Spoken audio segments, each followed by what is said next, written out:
3.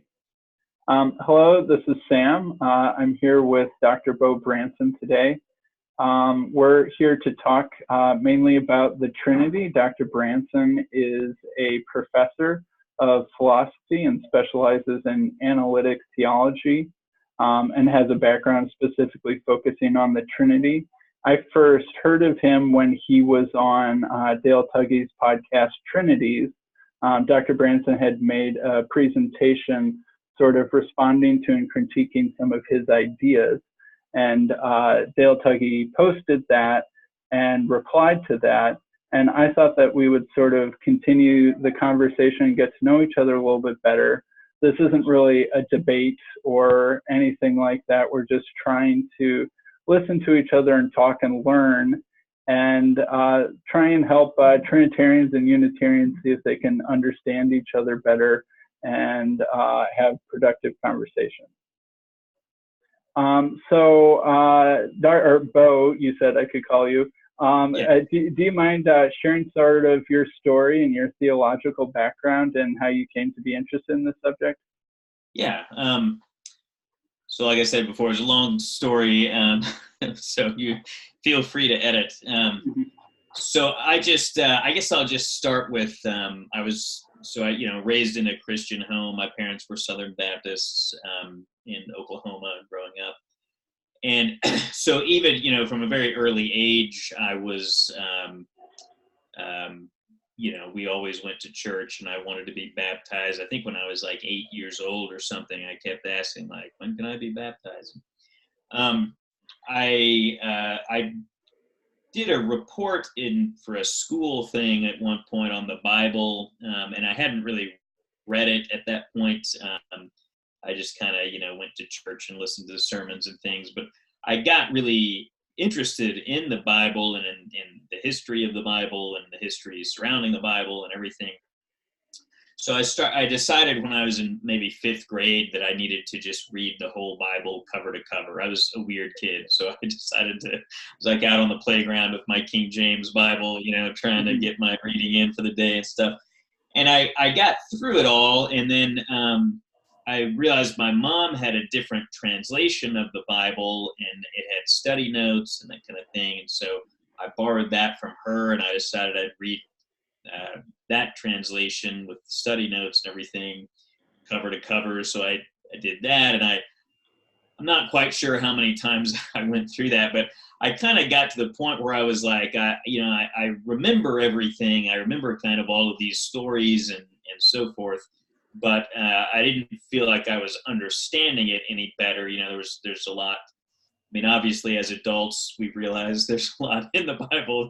You're not going to understand it all. But as a kid, I was like, wow, what do I need to do to finally nail this thing down? So I got it in my head that I needed to learn Hebrew so I could read it in the original. I thought I'd tackle the Hebrew. That's the biggest part. So I do that first, then maybe I do Greek later. But anyway, of course, I didn't know Hebrew and they didn't teach it at school or anything. So I got my parents to take me to a synagogue in Oklahoma City that was having this like Israeli festival. And I went around and kept asking people if they taught Hebrew there or if they knew of any place where people taught Hebrew or whatever. And it was kind of a weird scene where there was this one old guy at the synagogue kind of took me aside and was like looking over his shoulder like it was a drug deal or something. And he was like, you're a Gentile, right? It's like, yeah, I'm a Gentile. And he's like, okay. So he gave me this like name and number for this place to play. He's like, we don't teach Hebrew here, but give these people a call. They teach Hebrew. And I didn't know why he was acting so weird about it. And then later I found out it was kind of like a Messianic Jewish synagogue or whatever. So I guess like he didn't want people to know he was promoting it or something. But since I was Gentile, it was okay. So, anyway, so I went to this place and they taught Hebrew on Saturday. I guess it used to be like a little church, they had a Bible study or something. They kind of ended up starting their own congregation. But anyway, I started taking Hebrew there, and in the course of doing that, they had one guy in particular who was kind of the head of the whole teaching Hebrew thing. He had been studying it a really long time and knew the language almost fluently.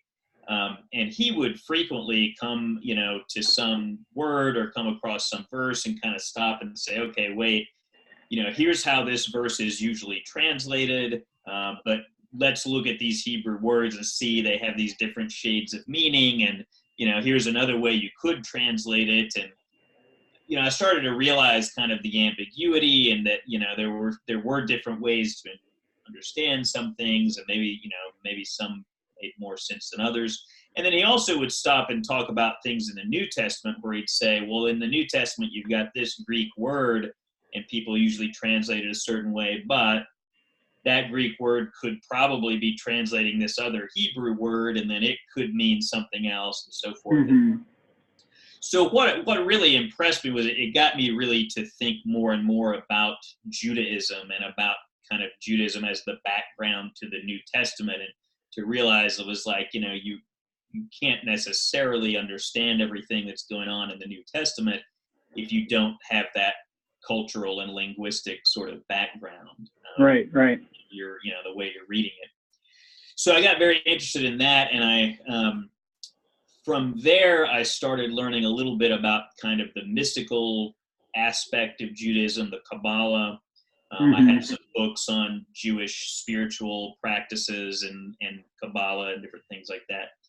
And about that time, by this time I was in college, and for a little while, I started going to an Orthodox Jewish synagogue in Nashville that was headed by a couple of Hasidic rabbis. And I was actually, and it's a funny story that, there were, in Nashville, there was an Orthodox and a Reform and a conservative synagogue. Yeah. And you might think you might think the opposite. You might think that the conservative, like these Hasidic rabbis would be kind of like, what's this Gentile doing here? And maybe the other ones would be more open. But it was really the exact opposite. At different times, I visited all of these synagogues, and the Reform. So that's a very strange religious experience to have in college for someone growing up Southern Baptist. Kind of, yeah, but it was weird. I really liked my Southern Baptist church in Oklahoma that I grew up in.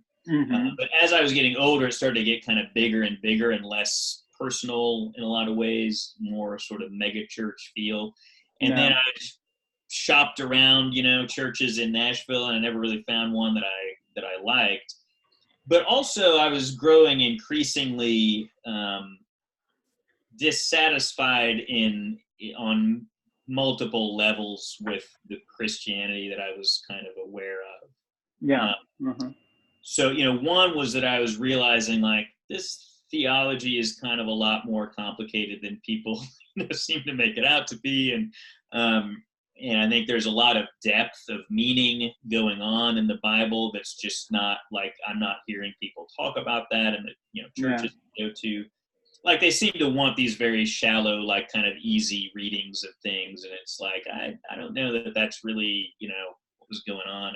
And also, as I learned more and more about the Kabbalah, it's kind of a weird thing. I never went too far with this, but, and this was before Alexander Golitsyn came around and kind of made a scholarly pursuit of these points. But as I learned more and more about Jewish spirituality and the Kabbalistic sort of traditions, I started looking back in the New Testament and thinking, like, I kind of see like little glimmers of that in the New Testament, and I see some connections there.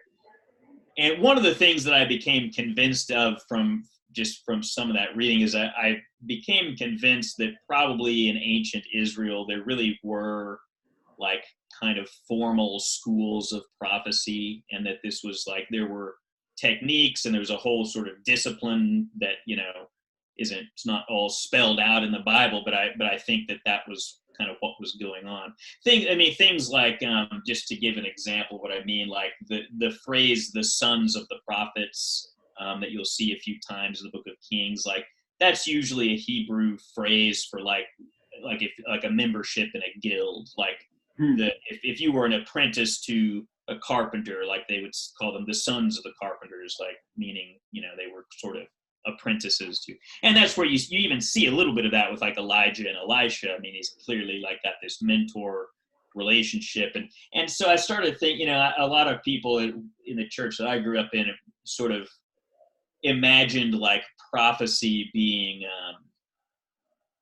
this thing where, like someone was just walking around plowing the field one day and then God showed up, like boom, out of nowhere, and wasn't that a good stroke of luck, And the more I looked at it, I was like, well, that's not always what's going on. So like, I think it was Isaac, was like meditating in the field, so you have this, and of course you also have, it's like, well, maybe someone was engaged in some kind of spiritual practice on an ongoing basis, and this is just kind of the moment when that hit him, But anyway, I looked at that sort of, and I became more and more convinced that, there was there were these spiritual meditative kind of practices going on, and and I think that Jesus was talking about it at certain points, and that's part of what he maybe was criticizing the Pharisees for. So to give an example of that, I mean, there's if you read in like the Mishnah and the Talmud, they'll have different terms for it, but they'll talk about the garden and they'll talk about the kingdom of heaven, and it appears to be a kind of mystical state or something that they're really talking about. So there's a story, if you look it up, of the four rabbis who entered the garden, and it's like one of them entered in the garden and died immediately. One of them entered the garden and he went crazy. And then one of them entered the garden and saw two gods and became a heretic. And then I think it was only Rabbi Akiva that entered the garden and left in peace. But it's kind of clear from the subtext, and this is what I read some people arguing, that it looks like these were some sort of spiritual practices that were going on, and they seem like they kind of deliberately started keeping it more and more of a esoteric thing, not let out among the people. And so it's interesting when you read Jesus saying, the kingdom of heaven is within you, and that I only found this out much later, that the Eastern fathers interpret that as within you, not among you, within you. And he says to the Pharisees, you know the way into the kingdom of heaven, but you don't enter in. And those who would enter in, you prevent them, and I thought, well, that's interesting. But I kind of thought, like, where did that all go? I mean, you go to church today, like, I don't see that in any of the churches I'm going to. So this kind of like participatory, active spiritual practice, instead of just sort of a passive church member who receives doctrine at you. No, exactly. And I mean, and there seemed like, like on Pentecost, I mean, it seems like there was an idea, probably, your young men will see visions and your old men will dream dreams and this kind of thing. So I kind of thought, well, that's weird. Where did that all go? Like, but it must have died out at some point or something. And I knew nothing about church history at all at this point. And simultaneously with that, I also kind of started thinking more about the idea of authority and a succession of authority. So I just moved into this house and I'm going through books, and I just came across this, the Jewish New Testament commentary. I'm sure that the guy who wrote this would be horrified if he knew today what he had started. But it was, this was a guy who, he's a Jewish guy who did a whole translation of the New Testament and a whole commentary on it. And basically he did, I mean, what I think should be done. Actually, I mean, he kind of looked at the Greek of the New Testament and translated it, but sort of thought, what would this sound like in a Jewish kind of idiom, But one of the things that he talked about was like the binding and loosing in at least in Matthew. I think it's in Luke maybe too, but where Jesus says, if two or three of you are gathered in my name, I'm there. Whatever you bind on earth will be bound in heaven. And he pointed out that these were rabbinic terms that rabbis would use when they pronounced halacha, which was kind of like So in the Old Testament, you have the Torah, which gives you these kind of general laws, but just like with our Constitution and our statutes, you have to have judges who interpret it. And so, new cases will come up and people will argue about how it applies to specific situations. So in Judaism, you have the idea of a bet din, a house of judgment, which is where 2 or 3 rabbis will get together in a little council, and they'll pronounce halacha, which is the interpretation in a particular case. So, like, for example, if you're an Orthodox Jew, can you get in an elevator on the Sabbath? Mm-hmm.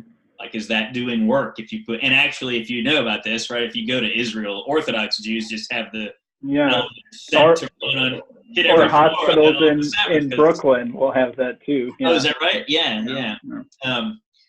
Because that's something. It's like, well, what do you do? Is that work? Is that not work? That wasn't around when the Torah was. So someone has to decide that, and the idea is that rabbis decide it, and they, if it's an important enough thing, they decide it in council, and they have that authority. And the tradition is that Moses laid his hands on Joshua and the 70 elders and put his spirit on them, and they laid their hands on the judges and the judges on the rabbis, et cetera, et cetera. Mm-hmm. And one of the things that this was David Stern, he talks about is kind of like, yeah, but we don't have, they would call it smicha, the laying on of hands. And it looks like Jesus was kind of giving his authority to his disciples and saying that, and that they should lay hands on people further and so forth. And I thought, well, yeah, that's kind of where that died out too. What's going on? So anyway, ultimately what happened, I was really seriously considering converting to Judaism at that point, because I thought, well, somehow Christians messed this whole thing up. Like, we don't have this succession of authority, and we lost these spiritual practices. And I thought, at least in Judaism, there's an authority passed down from Moses. So at least I got that. If it's not from Jesus, at least I can get from Moses. But and also there's in Hasidic Judaism, there's definitely a very well developed kind of spiritual practices and so forth. And so I was thinking about that, but it was kind of like, well, but I do still believe in Jesus, and it would be kind of disingenuous to not tell them, like, I'm not going to try to convert everybody, but I really believe in Jesus, but I want to be Jewish. And at that time, I happened to be at Tower Books in Nashville with a friend of mine, just who out of the blue said, "Oh, Beau, here's this book. You might be interested. You're interested in all this Kabbalah and mysticism and this and that and Judaism and blah, blah, blah. But he's like, yeah, you might be interested in this book." And I was like, what is it? He says, the Philokalia. I'm like, what's that? And he's like, oh, it's all these, spiritual writings from these Christian monks from like the early centuries of the church. And I was like, what? We have that? What? I didn't know. Yeah. I didn't know that. Never told me about that. Like, when did this happen? I really thought, like, growing up that like we knew nothing about the church prior to Constantine, and I thought that, and then after that point it was just all kind of crap.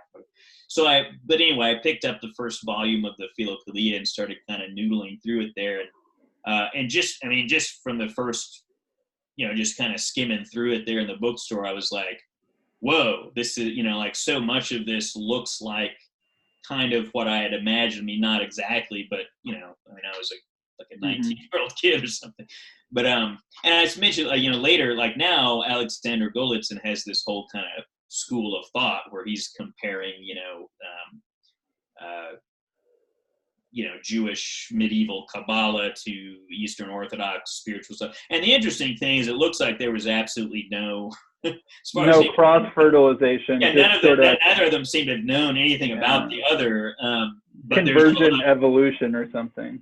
Yeah, so it's interesting. And his point is, like, so both of these things sort of corroborate the others, because if you if you're skeptical that the Jewish stuff, if you think it just popped up in Spain in the 1200s or something, he's like, but then you find out that it was there in Egypt in the 400s, like, And maybe even among Christians, it's like, yeah. well, how did that happen? Unless and I think Philo in the first century, right? Right. Philo of Alexandria also seems like he might have been up to similar stuff in whatever community he had, as far as I can tell. Yeah, true. Yeah. There's a lot of there's a lot going on under the surface, it looks like. So anyway, that was kind of got me interested in learning more about church history and things like this. And so then I also found out, I didn't really have any concept of apostolic succession, and that was kind of one of the things I was looking at, like, why do we not have some system of authority that's being passed down? So anyway, that got me interested in learning more about church history and learning about Eastern Orthodoxy. And there was an Orthodox church there, kind of near Nashville, that actually, it used to be part of the Campus Crusade for Christ, and there was this huge group, they called themselves the Evangelical Orthodox for a little while. They kind of started a church that was, it's a really interesting story they had too. Is the only denomination, I guess, that ever started with the express purpose of coming to an end at some point. So they started this church saying, like, our intent is to find some more ancient branch of Christianity to kind of be absorbed into. So they kind of looked around, and eventually they were received by the Antiochian Orthodox Church. And so I went there. So it was a good place for me because I was, Protestant at that point and had all kind of the sorts of questions that Protestants have about Orthodoxy, like what's the deal with icons and Mary and the saints and all this stuff. And of course, they were all people who had gone through that themselves, and so they kind of knew how to speak my language. When I was younger, I mean, I'd kind of, to some extent, sort of looked into Catholicism just to kind of learn more about it, but the things that I had read from Catholic apologists and things just kind of never quite made sense to me. And when I you might have like, oh. And you might have learned some sort of anti-Catholic stuff in your Protestant upbringing, I bet. Well, for sure. but you didn't learn any anti-Orthodox stuff. Yeah, they didn't come up. Yeah. Yeah, no, exactly. Yeah, the only thing that's the thing is the only. I mean, this was back in the '90s, and so I think even at that point, very few people knew much about Orthodox. I mean, maybe people don't know that much today, but the only thing that I really saw from apologists was kind of like, well, Orthodox, it's just basically the same thing as Catholic. And so since I had kind of encountered it and was learning about it, I was like, well, but it's not exactly, the same in these various points or whatever. So, but yeah, I definitely got a pretty good dose of anti-Catholic sentiment. Yeah, sure. Yeah, for sure. Well, so that's interesting. I have a decent number of friends, and seemingly a growing number of friends, that have Protestant or evangelical-ish upbringings that have either become Orthodox or are curious about Orthodoxy or going through catechesis or something like that. Yeah.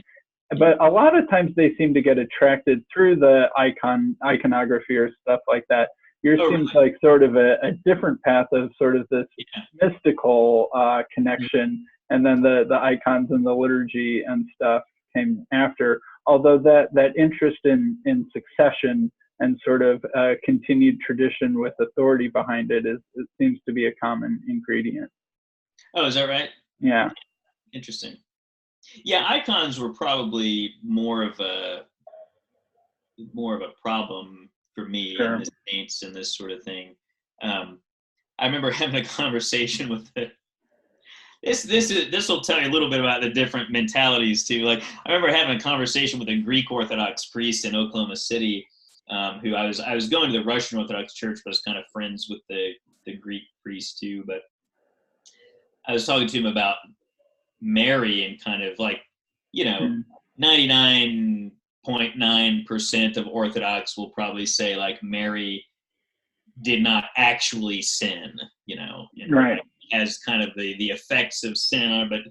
And I was talking to him about that, and I was like, I just don't buy that. Like, I was like, I'm, what about, like, all have sinned and fallen short of the glory of God? Right. Some like, Protestantism coming back, yeah. Yeah, I mean, I was just kind of, I wasn't, like, uncritical about it. I was like, I can't really buy into that. And yeah, at first he was kind of like, well, but I mean, it's in, it's all these traditions and it goes back to, blah, blah, blah, whatever. And I was like, yeah, but I was like, but the Bible, I was kind of like, yeah, but, there's kind of a hierarchy here. Like the Bible has to take precedence. And if you find something that just clearly contradicts the Bible, then I expected to like kind of, I was like trying to get something out of him. And he was just kind of like, yeah, you're right. It's like, yeah, I mean, if it contradicts the Bible, you got to go to the Bible. And I was kind of like, wait a minute, what? I thought you were like, I'm not going to argue with me. He's like, oh, whatever. And the funny thing about it was, I'm sure I didn't like change his mind, but I think it was just kind of like, well, whatever, it doesn't really matter. Right. Which to me, I had this very like legalistic sort of way of like, either this is right or not. So we need to, and he was just kind of like, well, maybe it's not. And then he, like, after a while, he was like, actually, St. John Chrysostom agreed with you. He thought that Mary sinned. And I was like, oh, huh. And he's like, yeah, but he was like, but a lot of people say that was his one sin, was that he sinned. I was like, whatever. So I don't know. It was a very different kind of mentality, at a certain point that like, it's okay to some extent to disagree on things, even though, it's important to maintain the tradition, but it's kind of like, wow, maybe the boundaries are, which was actually something that I found in Judaism too, was like, I mean, Orthodox Jews are very insistent on maintaining this tradition, but yet it's fine to have disagreements. Right. You know what I mean? Which is an interesting paradox that sometimes the strictness and the openness is in slightly different places than it is in evangelicalism. Yeah. So that's, I don't know, that's kind of my story in a nutshell. At that point, I started investigating the Orthodox Church more, and eventually ended up joining the Russian Orthodox Church first.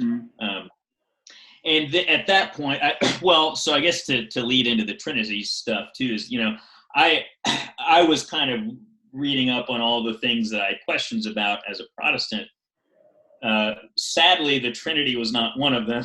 It's not one of those things, because it was something we never talked about at my Baptist church. I mean, just once every year or two or something like that, maybe it'd come up and the pastor would kind of just scooch by it, real quick. And it was not really something I'd ever given much thought to at all.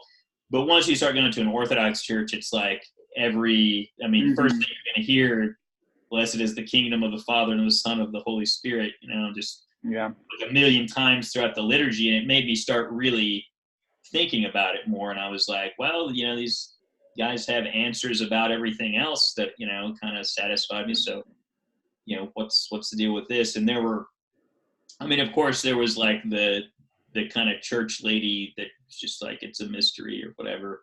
But my priest would say like, well, if you want to get into it, read Gregory of Nyssa to Ablabius, or read Athanasius, orations against the Arians, or like, he'd kind of point me to some things to read. And I read them, but I was like, I don't understand any of what these guys are saying. So at that point, I actually went back to school. My first degree that I did in Nashville was in music production, of all things. So I had taken a year off and went back to Oklahoma, and then I went back to school. First, I was going to study linguistics for a while, but I ended up changing to philosophy. I kind of realized I liked philosophy of language, but I really was doing a thing like I was interested in philosophy, but didn't think it would be very practical. But I ended up switching over to that. And then I had taken a bunch of Greek already for the linguistics, like Greek and Russian for the linguistics thing. So I went ahead and did a bachelor's in classics too, which is mostly Greek. And so then I started learning Greek. And I actually, one of my professors was cool and willing to do like independent studies with me. So we read like some of the church fathers I translated, and some like, like weird, like magical papyri and Gnostic stuff and whatever that she thought would be cool. But anyway, in just reading a little bit of the Church Fathers, I started realizing, like, wait a minute, these translations are kind of off too. So I was like, like these guys are using technical terms from ancient philosophy and stuff, but they're getting translated into English as just kind of like poetry or something. Yeah. But actually, it looks like they're making these really detailed arguments, but they just had these bad translations. So I went on to grad school and was actually not intending to do anything with the Greek. I just kind of thought that was something fun for me. And I was going to do like logic and analytic metaphysics and some philosophy of religion and stuff. But Notre Dame likes their history, so they make you do, you have to take like 3 classes in history. You have to do these comprehensive exams in history during your first summer and stuff.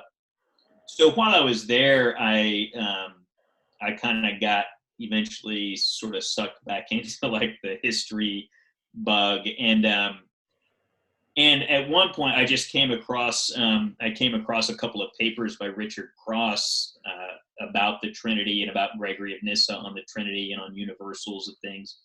And I'd kind of given up on I did my oral exams actually in metaphysics, and I didn't think, I really wanted to do something incorporating the Church Fathers, but I just kind of couldn't really see how to bring them into conversation with analytic philosophy.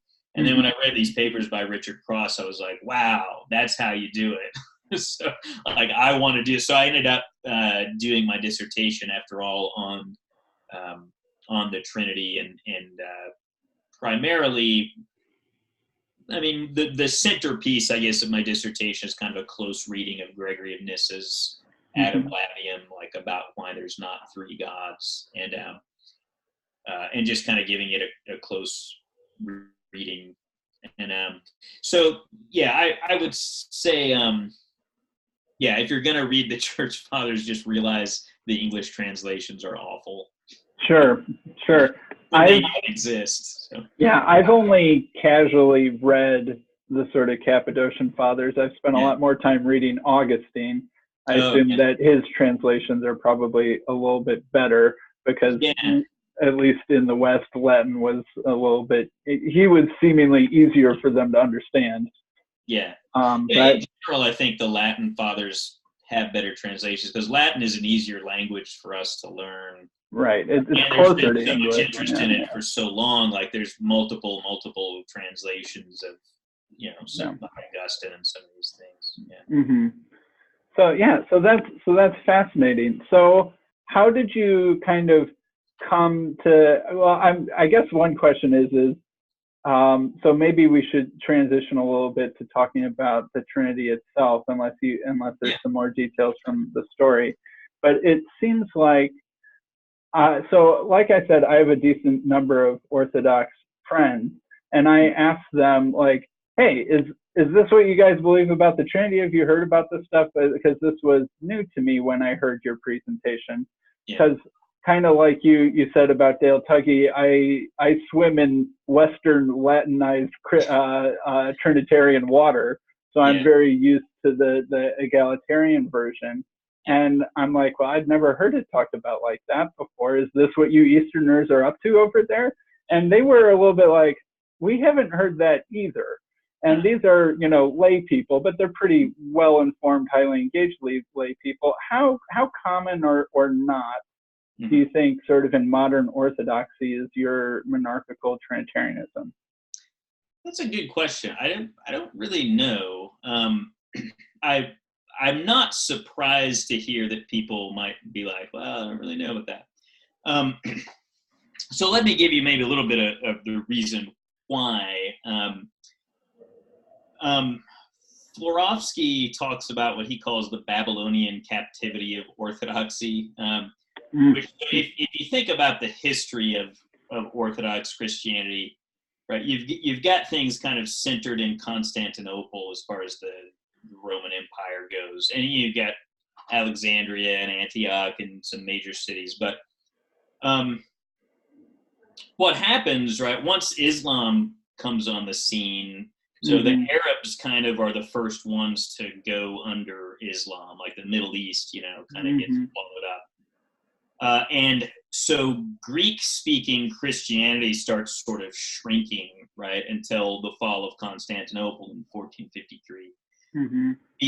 The Slavs kind of just take off like in the 900s, right? And they're still really, for centuries, dependent on the Greeks for priests and bishops and for learning and so forth. And only, they only got a written alphabet because Cyril and Methodius created one for them. So it's like they're still trying to get service books translated and maybe some fathers and some other things. And it takes them a long time before they could ever be on a par intellectually and so a lot of people don't think about that, but yeah, for a good few centuries, they're definitely not on a par. They don't have the kind of schools and this kind of thing going on. Right. And Byzantium is shrinking, and then finally gets taken over by the Turks in 1453. So by that point in time, basically the entire Orthodox world after that point is either under Islamic rule, where they're usually they're not allowed to have seminaries. So you see this happening that even so basically if you're Orthodox there, if you want a theological education, you have to go to Rome or Paris or wherever, go to the West and get your education and just try to kind of realize that this isn't exactly what we believe, but it's close and it's the close enough and it's the best we got. That helps trigger the Renaissance, but I can see how from a Byzantine perspective there was more lost where the West viewed it as gain. Yeah, and a lot of people, you can see this in some of the documents that come out after the fall of Constantinople. They start certain things start kind of sneaking in. It's that's really kind of a Western idea that nobody before the fall of Constantinople ever said this, but this guy just probably learned it in school, and then he came back and then in Russian theology, what you basically have, they have, there's not a lot of contact they can have with the Greeks, so they start getting all this stuff from the West. And what often happens, and everyone kind of knows this, is that a lot of stuff would just be plagiarized. So it'd be maybe some theological manual that a Roman Catholic priest in Germany writes, and someone just translated from German into Russian, and they'll go in and just change where it says unleavened bread, change that to leavened bread. And where it says the filioque, the Holy Spirit proceeds from the Father and the Son, just mark that up. So just these very superficial kind of obvious changes, but the rest is just kind of totally just adopted from them. So you really had a good several hundred years there where basically, just not much is happening in Orthodox theology. There's very little contact with the West. During the Protestant Reformation, some of the Protestants, tried to get a hold of the Orthodox and write letters back and forth, and there's kind of limited, not much success in that, but anyway, limited contact and so forth. But anyway, Russia was very influenced during that time too by the Jesuits, who made it kind of a point to try to influence Russian theology. And so you get Russian theology being very kind of Catholic in a lot of ways. Makes sense. Yeah, I'd never really thought about that. That history makes sense. And then what happens is with the Greeks finally got their independence from Turkey, just like the early 1900s or whatever. And about the same time, you have the Russian Revolution, and so then now the whole Slavic part of Orthodoxy goes under communism for 70 years. So so there's just this little tiny group of Greeks, they're around. They have some schools, but And there's Mount Athos, but that's about it. Yeah, you got Mount Athos, right? But Mount Athos was kind of in disrepair for a long time too. I mean, it's just there wasn't a lot of like study going on there, just the monasticism. But anyway, so you have even in Greece, you know, things.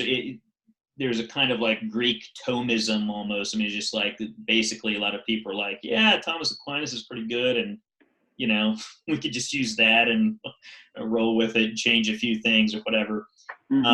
It's not until probably like the 50s or 60s that you start getting some Greeks and some Russians, like in Paris, who kind of start this neo-patristic sort of movement to like, let's recover the tradition, like let's go back to the church fathers. And interesting, yeah.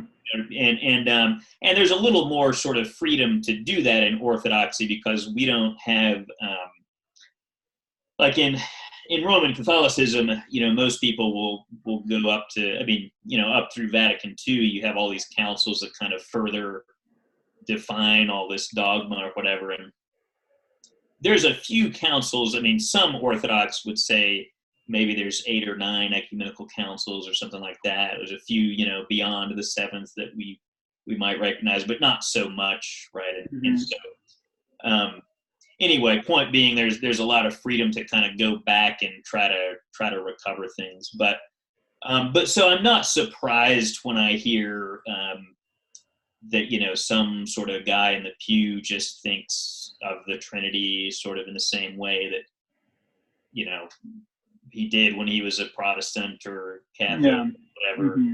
My priest right now is a former Lutheran minister, and he always says stuff, and I'm just kind of cringe a little bit. I'm like, that's technically correct, but I wouldn't put it that way.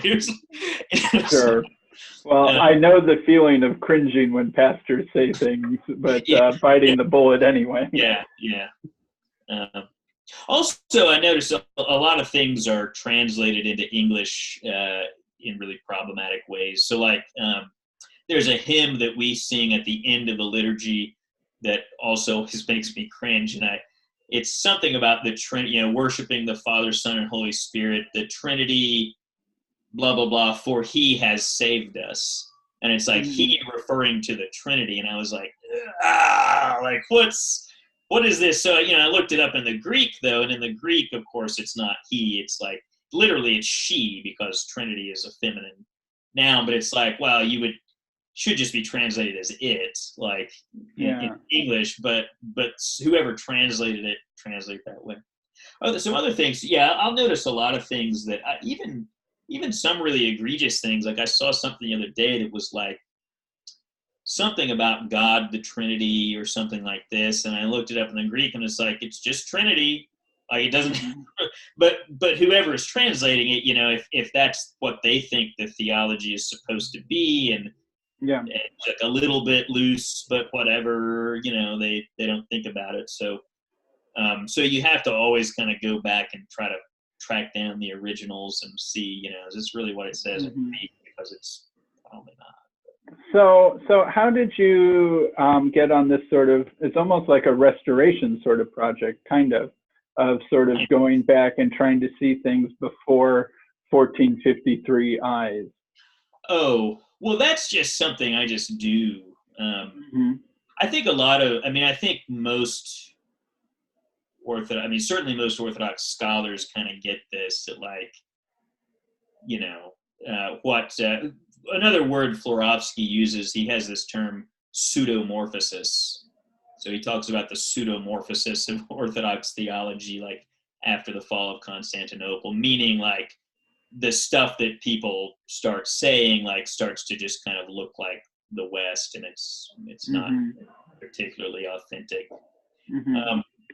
So I think that's a pretty common thing. It's kind of like, well, we have to go back to the sources, and in particular, you know, if you're Orthodox, one way to think about these things with the ecumenical councils, like usually the decision of the ecumenical council will have a lot of history behind it. Where so maybe they're just making this a couple of sentences. They say, here's our definition of whatever. But it's like, but these are like technical terms that so-and-so was using in these like 5 volumes of whatever, he was writing. And it's like, well, so clearly they're really sort of saying that this guy's theology was basically right. And maybe without naming him or without buying into like 100% of everything he says, like, we're just going to give this little definition that sort of says, yeah, this basic gist of this was basically right. So, if you're interested in getting a better understanding of it, it's like, we'll go back and read those writings for the context. Okay, so now would maybe be a good time to explain what you think the proper view of the Trinity is, and sort of how that distinguishes from the more Western Latin one. Yeah. I guess so. Maybe there's 2 things. If I just wanted to kind of, I don't know if I can like give the whole the whole doctrine of the Trinity in it. Sure. But I guess if I was going to pick some main themes that I would say are different from what you probably normally hear. So one is that there is a hierarchy of sorts in the Trinity. And that's something that a lot of Westerners are very uncomfortable with. But it's pretty clear in the Eastern Fathers that there is a hierarchy of causality. And so the Father is the cause. He's the source of the Son and the Holy Spirit, not in time. So people worry, like, does this mean that they were created? So no, but if you can understand like a kind of timeless causation or eternal causation or what. I'm not sure if I can, but I'll try. Actually, I think we were talking about Nathan Jacobs earlier. Yeah. He gives this example. C.S. Lewis gives this example, but here's a very simple example. Here's a stack of books. What's causing this book not to fall down? Right, the book below it. Yeah, but it's not like, first there was this book and then this thing stopped falling down or something. I mean, I could take the whole stack and just go, boom. Like there's never a moment in time when this book is falling further. There's never a moment in time when it's not being prevented from falling. And what's causing it are these things, right? But they're causing it to stay there all at a single moment, right? So it's just what in like scholastic philosophy, they make the distinction between per se and per accidens causation. So in the modern world, I don't know if it's because people abandoned scholastic thoughts. I don't know which came first, the chicken or the egg, basically. But, or David Hume. No, that's exactly what I was going to mention is David Hume. I mean, from Hume, certainly onwards, we think of only per accidens causation, right? So it's like this billiard ball comes and hits this one, and then so in per accidens causation, you have this process, like the first billiard ball moving, and this other process, and they overlap a little, or they're connected in some way, but they're not totally overlapped, right? That would be kind of per accidens causation, and that's what gives us this like A leads to B leads to C, and it necessarily entails like a temporal sequence. But there are all kinds of things you can think of that once you start thinking about it, where A is causing B like throughout all of A's existence and B's existence. They're just simultaneous, but B is dependent in some way on Okay. That helps. I mean, that helps. Go ahead. I was just going to say another kind of classic example is like right now the cushion of my chair is shaped like my fat butt instead of a cushion shape, right? So why is that? Well, because my butt, it's on it, pressed down. Mm-hmm. And you could kind of, you could imagine a weird possible world where it's just me and my butt and my chair sitting on for eternity, right? And like if there's never a moment when I'm not sitting on it, then there's never a moment where I'm not causing it to have unfortunate shape. Mm-hmm. Okay. So, all right. I think I see what you're saying. Yeah. So that's one thing people worry about. Like, does this mean that the Son and the Holy Spirit were created like in time? And so the answer is no, not necessarily. Another thing people worry about is whether that means that this Father, Son, and Holy Spirit have different natures. And there, the issue is, I guess what I would say to that is, think about Adam and Eve and Seth, right? So Adam doesn't have a father, but he causes Seth to exist, and Seth has a father. Now, obviously, Adam's not like totally ase, but there's a sense in which he's kind of an image of that, or you can understand like. I mean, of course, Adam has an origin because God makes him out of mud, right? But you could sort of imagine, like, well, what if he just didn't have an origin, but Seth did? But so it's not clear that having a cause, makes. Well, I guess another thing I'd say too would be that, and this is maybe a more biblical response. Well, anyway, in a sense, it's biblical, but. People I think they don't notice this in the Bible, but there's this distinction between what is holy and what is most holy.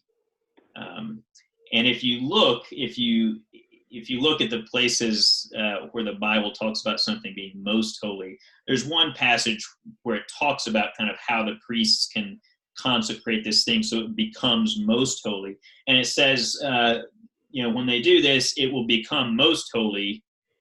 Whatever touches it will become holy. Mm-hmm. So it seems like the distinction between, right, and if you notice, this is something you'd have to kind of look in the, like kind of Talmudic law that kind of codify all this. It's there in the Bible, but it's not all kind of in one place. But there's a whole kind of system of what happens when a holy thing touches a profane thing, what happens when it touches an unclean thing. So it's just kind of neutral. You've got something that's unclean. It turns the neutral thing unclean. There's sort of this hierarchy from holy to unclean, with clean and holy in between. Yeah. And so the interesting thing is like holy things don't make neutral things be holy. They just are holy, but they don't cause holiness, right? Unclean things do cause uncleanness in the neutral thing, and unclean things cause holy things to become unclean. You got to get something that's most holy to go back in, and right, you got to purify it, and then you got to take something that's most holy and make it holy. Yeah. But the interesting thing is that we don't make a distinction between what's holy and what's most holy. Right? We don't say that it's nowadays not really holy because it can't cause things to become holy, or it's not causing it to become holy because it's not causatively holy. So what the picture the Bible seems to have is there's this category of things that are holy, and then what's most holy is also holy. It just also has this causative element added, and that's all the difference. But that doesn't cause them to be two different things in terms of holiness, right? It's just, and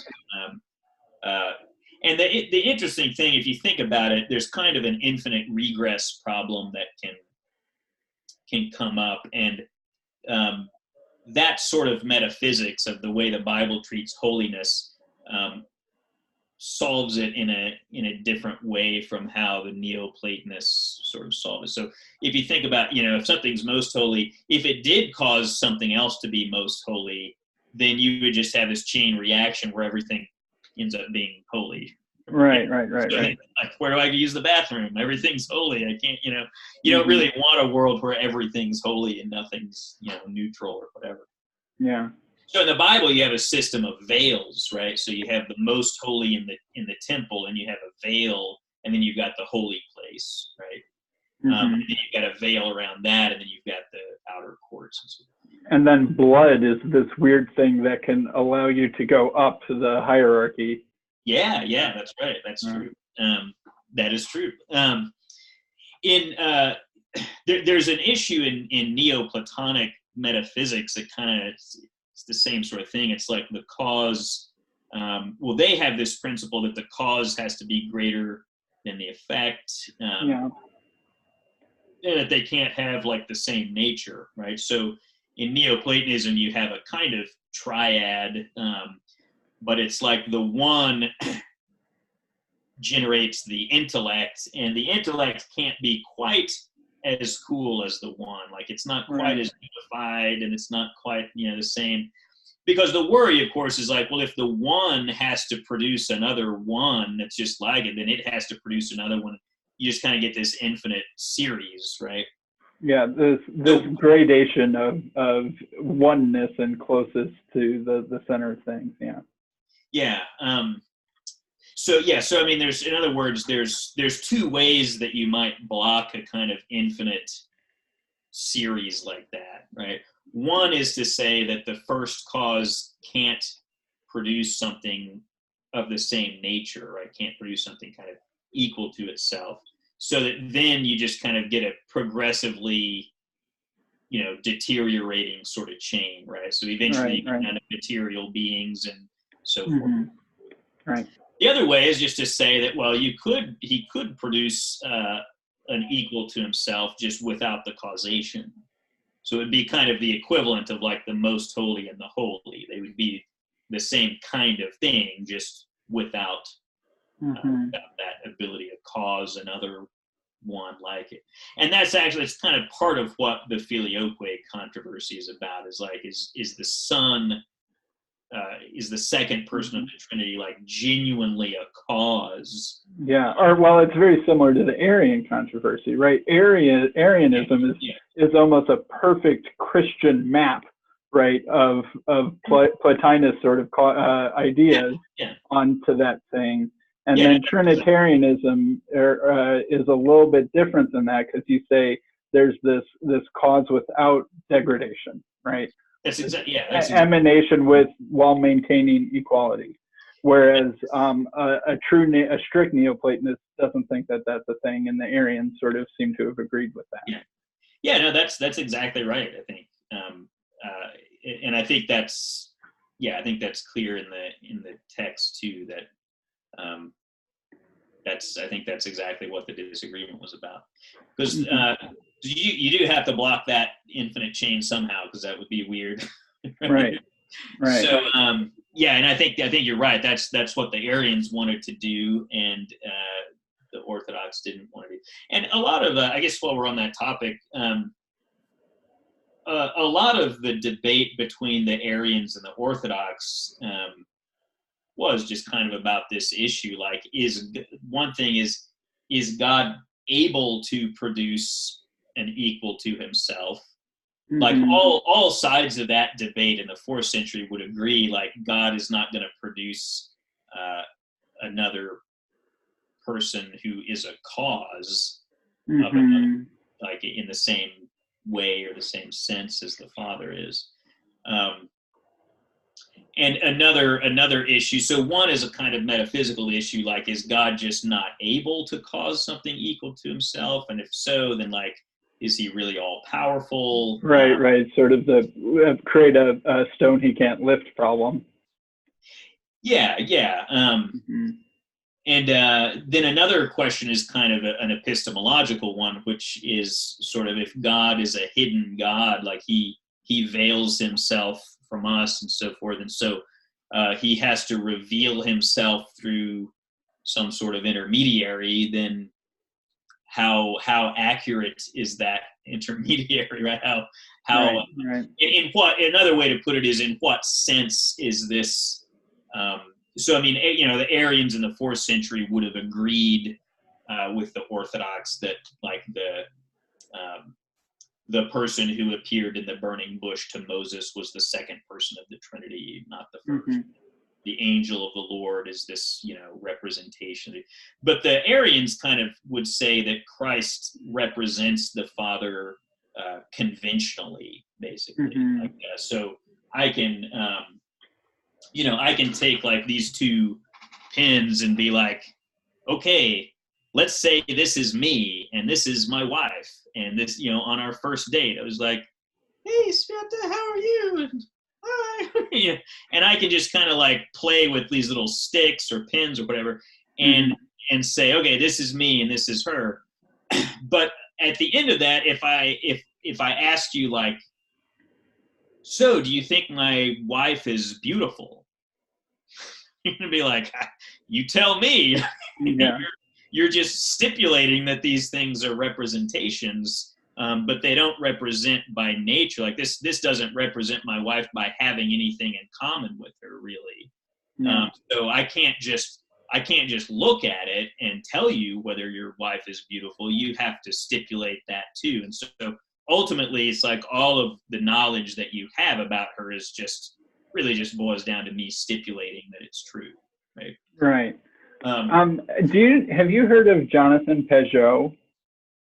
He is a Orthodox icon carver who has, strangely enough, a famous YouTube channel and a pretty large following that you wouldn't expect for an Orthodox icon carver. Yeah, and he's good friends with Paul Vanderklay, the person whose podcast I was on. And he had a video just like a couple days ago where he said he was talking with someone who's a modern day Neoplatonist and not a Christian one. Nice. And Jonathan said, and this is exactly related to what you just said, is that the most important, I'm paraphrasing, but I'll get as close as I can. The most important thing in Christianity is that the representation of the infinite is everything that the infinite is too, or something like that. Nice. Right. So this idea breaking with Neoplatonist history that there isn't, that emanation or begetting in this case doesn't entail a degradation of substance or something like that. Yeah. So that's interesting. This thought is bubbling up a lot recently for something that happened 1,600 years ago. Exactly.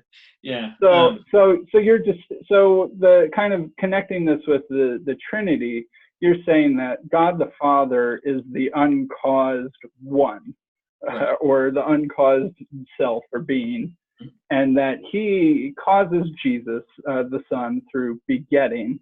Maybe I shouldn't use Jesus yet, because sometimes people separate that out with the incarnated one, but that he is caused but not created, and there is no degradation of substance or holiness or divinity in that causing. And we could say the same thing about God's relation to the Holy Spirit. Yeah. So just the only thing that differentiates them is that power to produce a divine person. So I guess, so my question is, so there isn't a difference in substance between the Father and the Son, the Father and the Holy Spirit, but there is a difference in this ability to be an uncaused cause. And so the uncaused causeness, or aseity, is that the word? The aseity, is that an individualized characteristic of the Father, but not inside the substance itself? Right, that's right. Yeah. Okay. I'm not exactly sure how that works, but that was the only way I could make sense of that. Yeah, so this is a source of kind of a big objection from, I guess, both Unitarians and also egalitarian Trinitarians, that, doesn't this mean that they have different natures? And so the response that I have given, I think this is, clear from the Cappadocians and Athanasius too, is that, so aseity, being uncaused, is just kind of the negation of being caused, right? And cause and effect seems like it's clearly a relation. I mean, you Mm-hmm. have the cause and the effect, right? So it seems like cause and effect, whether you're cause or not, it certainly looks like it's a matter of whether you bear a certain relation to something. Okay, so that's sort of Augustine's same escaped route from the question, that it's a relational property and not an essential property, aseity. So, well, it's depends on what you mean by essential. So this is another thing that I think trips people up. So especially with analytic philosophers, like we tend to use the word essential. We say F is an essential property of X, just means every possible world in which X exists, it has property F. So there's no possible world where X exists but doesn't have F. So for example, presumably you couldn't exist and be a poached egg and not a human being, right? So humanity and non-egginess are, essential properties of yours in that sense, right? In the sense there. So let me call that sense of essential property just a necessary property. It's a property you necessarily have. True by definition, or I guess that's a little bit different. Anyway, yeah. Let's just say necessary. It's just something you couldn't possibly lack, right? Yeah. Wouldn't be you if it lacked that property.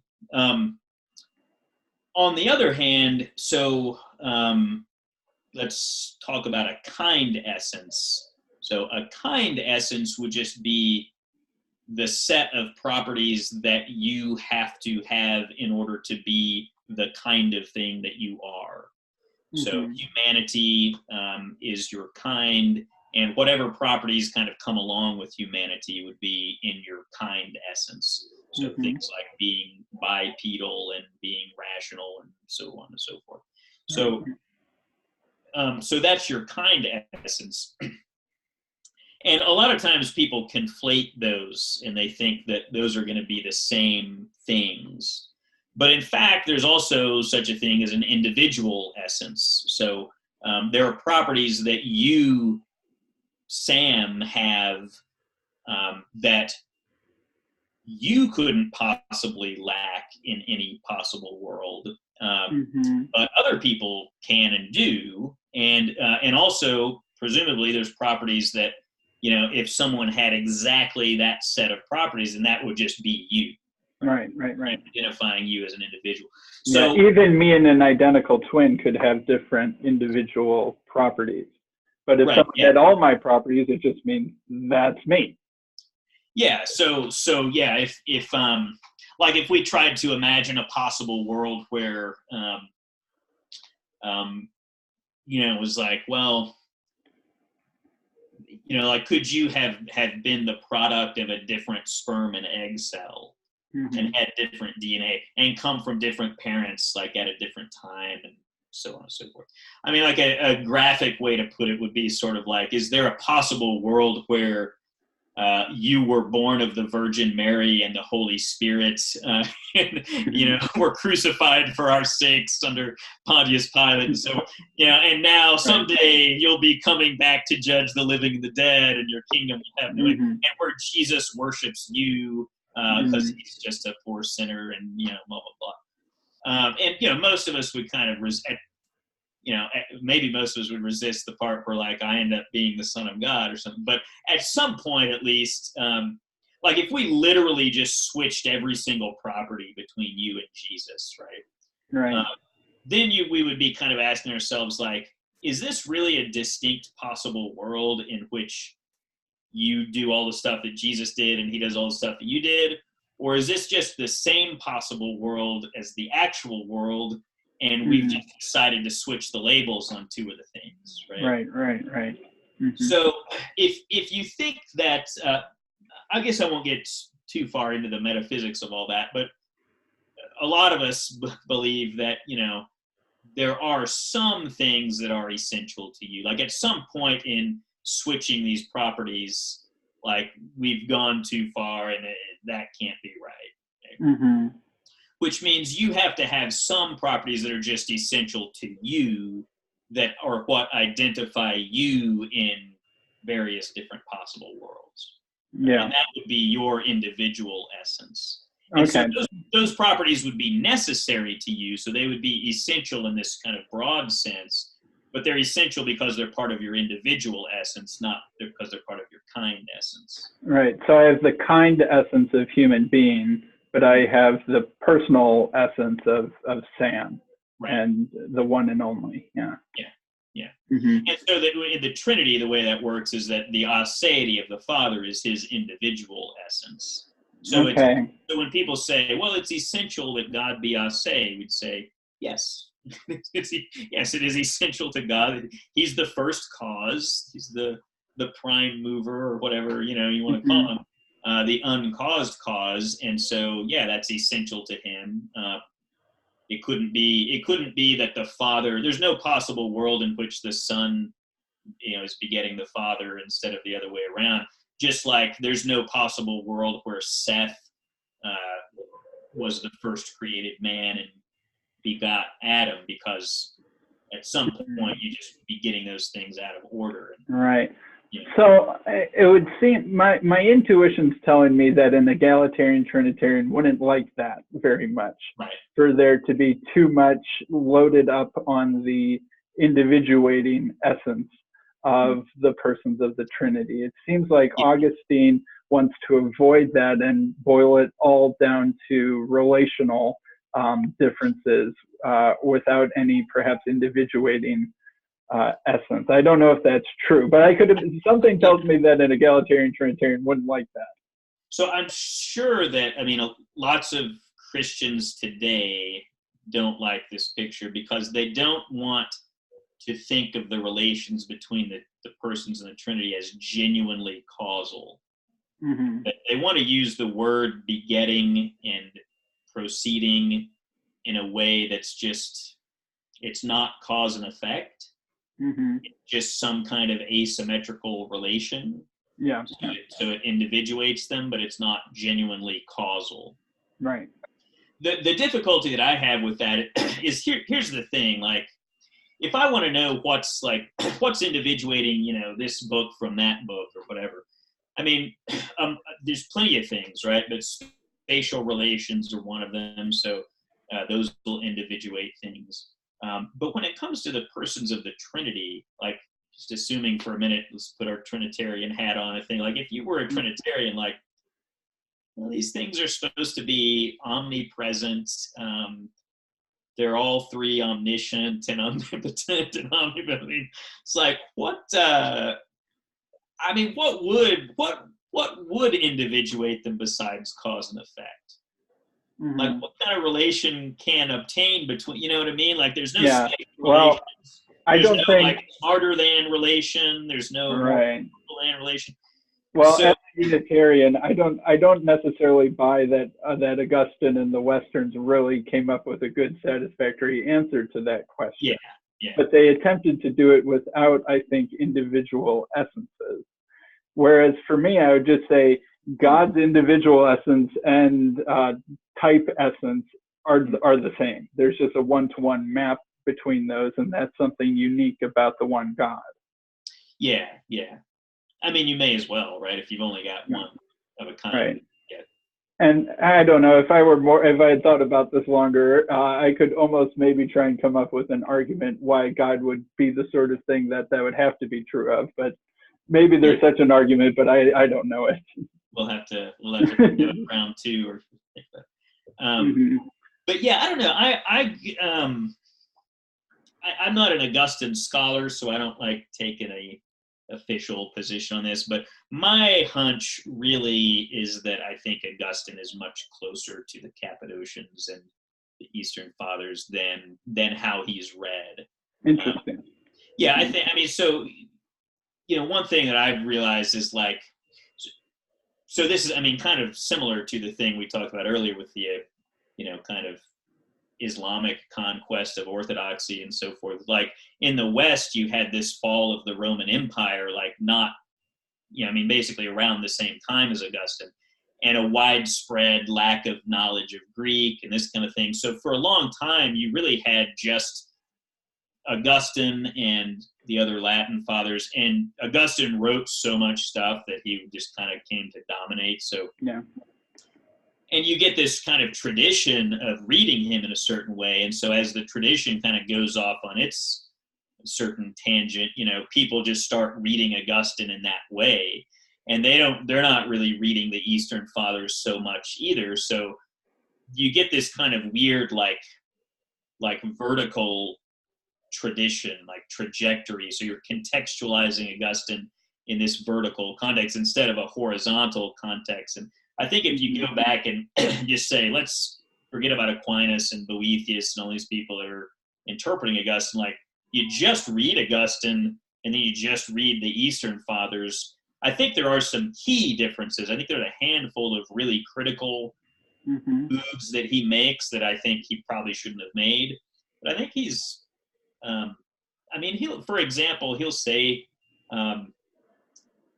the Son is God from God, and the Holy Spirit is God from God, but only the Father is God, like not from God.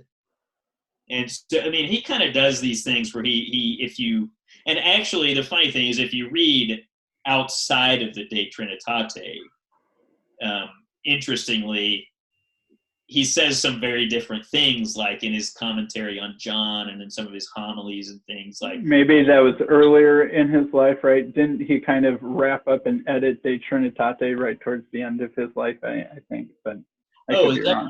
Right? Yeah. I know he had the weird thing where they kind of like published half of it and then he was like, well, I guess I better finish this thing. So. Yeah, and I think he did some kind of editorializing and cleaning up right towards when he was getting kind of old. That might be. Yeah, I think he let the Arians kind of push him in certain directions that I don't know enough to know kind of why he went there. But this brings me though to the other thing. You were asking kind of ways that the Eastern view is different from the Western view, and one of the big issues that I think trips people up in trying to understand the Eastern view is in the West, it's just kind of hammered into everybody's head that the word God means a thing with the divine nature. That the word God is like the word man. Like man means you've got the human nature. God means you've got the human nature. And that is something that is, it's interesting. No one really prior to the Arians ever said that among Christians. So in Greek, right, there's the distinction between the God and God, right? Like, that's another thing that's a problem. Yeah, as in Latin, you don't have any articles, so it's just Deus.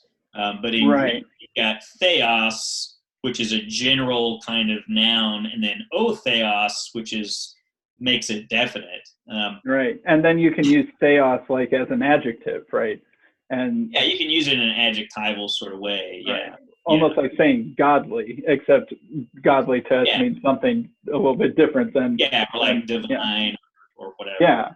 So part of me wonders how much of this was a little bit of word confusion, right? Like in Greek, the difference between saying the God and something is theos, or almost God-ish, is big. And it's sort of like the difference between saying God and divine, except a lot of times it gets translated just as God.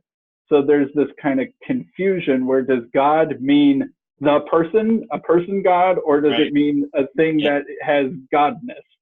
Yeah. And that causes so much equivocation among people who should know better, and a lot of confusion among people who are getting taught by people who should know better. That sounds about right. There's there's a lot of confusion there, and I think there's probably some element of that going on in the Latin because it just doesn't. It's more ambiguous. It's something that Theodore Abukura he was the first Christian theologian to write in Arabic. And he points this out. So he had to kind of defend the doctrine of the Trinity against Islam, because for a good couple hundred years there, where people were like, "Oh, well, we're done with that." We're didn't really, no one really challenged it much, but he had to kind of defend it and explain it. And that's one of the things that he says. Of course, he didn't. I don't know if he even would have read Latin or not, but in the Greek, he just says, "Oh yeah, in the Bible and in the Church Fathers." When people say "O Theos," and it's without any kind of qualifications and blah blah blah, and he kind of gives a list of qualifications for it. He's like, but when it's in this kind of situation, that just always means God the Father. And right. So that's kind of part of his explanation to Muslims is he's like, we do just believe in the God. Oh, by the way, this is something else that's interesting to just kind of.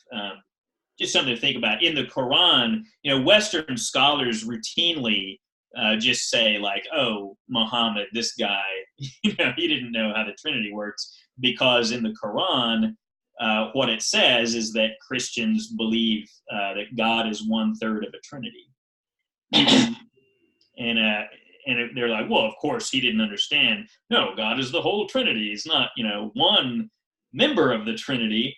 And he talks about Christians as associators. He says they're people who associate others with God. Right. There's an Arabic word for that. That's like one of their nastiest insults. Yeah. But the funny thing is that's exactly right. Like if he was encountering, people who had held the same kind of views, then that is what they would have told him. They would have said, yeah, there's God, and then there's his Son and his Spirit, who are always associated with him. So I guess the lurking question then is Jesus the God? No. So I feel like that, I'm not trying to corner you, because obviously I'm coming at you from your other flank.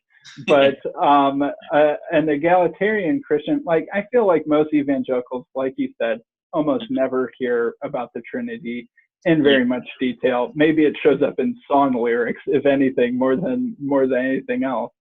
But for them, the one thing they do care about from the Trinity is that Jesus is God, right? Yeah. Right. That's like, and I get this a lot. So you're saying Jesus isn't God, right? That's the one thing that really, really bugs them. If I say, no, I don't think Jesus is God. Yeah. I don't think they're using God in the adjective quality sense. I think they somehow, in a slightly confused way, are saying that Jesus needs to be the person God. And that it's so weird to me, though. I just, that's so weird. Right. But what you're saying is Jesus isn't the God, he's godishness. Yeah. Well, yeah, he's the exact image of. The funny thing is, that's actually the New Testament language. It actually says that Christ is, in reference to God, it says the exact image of his hypostasis. In other words, the hypostasis of God. Like, and God that's the weird. This is where you and I will agree, because this is why I get agree confused with that. by you. you. On board with God as a hypostasis. He's a person. Because we're biblical Unitarians all the time. It's like, no, it doesn't mean. It's not saying Jesus just is God. It's saying he's the exact representation of his being and stuff like that. And that's where you and I agree. Yeah. And it seems to be this either Western bad theology or some sort of linguistic confusion that results in Jesus just needing to be the God. Evangelical theology. I kind of, it's been like, I don't know, 20 something years since I've been a Protestant. So, but I remember that, like I do. Yeah. Like Jesus is God, but yeah, I don't know. To me, that just seems weird. To me, I also think like, I don't know. I feel like even Orthodox who don't quite know much about the Trinity, like if you really press someone, I don't know. It would be weird. I think it would be weird if someone was like, yeah, like capital G God, like the God. Like I think they'd probably get like, well, you mean the Father? He's not the Father. Right. Like maybe not. I don't know. But to me, I would just be like, that just doesn't sound right. So yeah. So a thing that I hear a lot of American evangelicals will say, and this is like really important to them, even like on a we're still good. Okay. Like in a deeply emotional, spiritual sort of way, is that they need to know that that God came down and suffered for them and was crucified for them, and that he didn't just send someone else, but that it was really him doing it, and then he sort of went back up to where he had already been. Like this idea that it needs to be God, and they seem to be using it in a proper noun personal sort of way. And you're saying that is not technically correct. So basically, like blatant Patripassianism. Yes, yeah, it is blatant Patripassian. And if you push them on that, they would say, oh no, but there's also God the Father, somehow mystery. Yeah, and yeah. Yeah, so it's super critical to my theology that a blatant Trinitarian heresy from like ancient times. And so, yeah. Yeah, I don't. Yeah, I mean, yeah, that's interesting. I don't know. I wonder why that is, because it seems like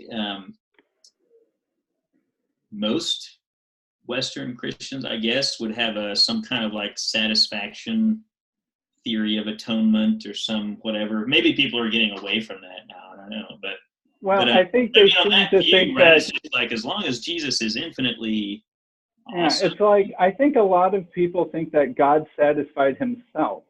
And like I really think I've heard things pretty close to that. I don't mean to be putting words in people's mouths, but it's like, surprise, the person who actually was going to surprise God was God. And sometimes I think that Biblical Unitarianism exists because of this sort of Western confusion. Oh, because people have gotten so nuts with it that it's like, this can't be right. Yeah. And then when you read the Bible, it doesn't work. It just, there's too many problems. No, that's something I have to say. I actually, it's one reason I kind of like Biblical Unitarianism in a way, or Biblical Unitarians, I guess you say, is it does seem like, well, this can't be right. And the funny thing is, I'm kind of a jerk to people sometimes. So if I'm arguing with them, I like to get people into these like dilemmas where it's like, either you have to go this way or like really far in this other direction, and you don't really want to go that far.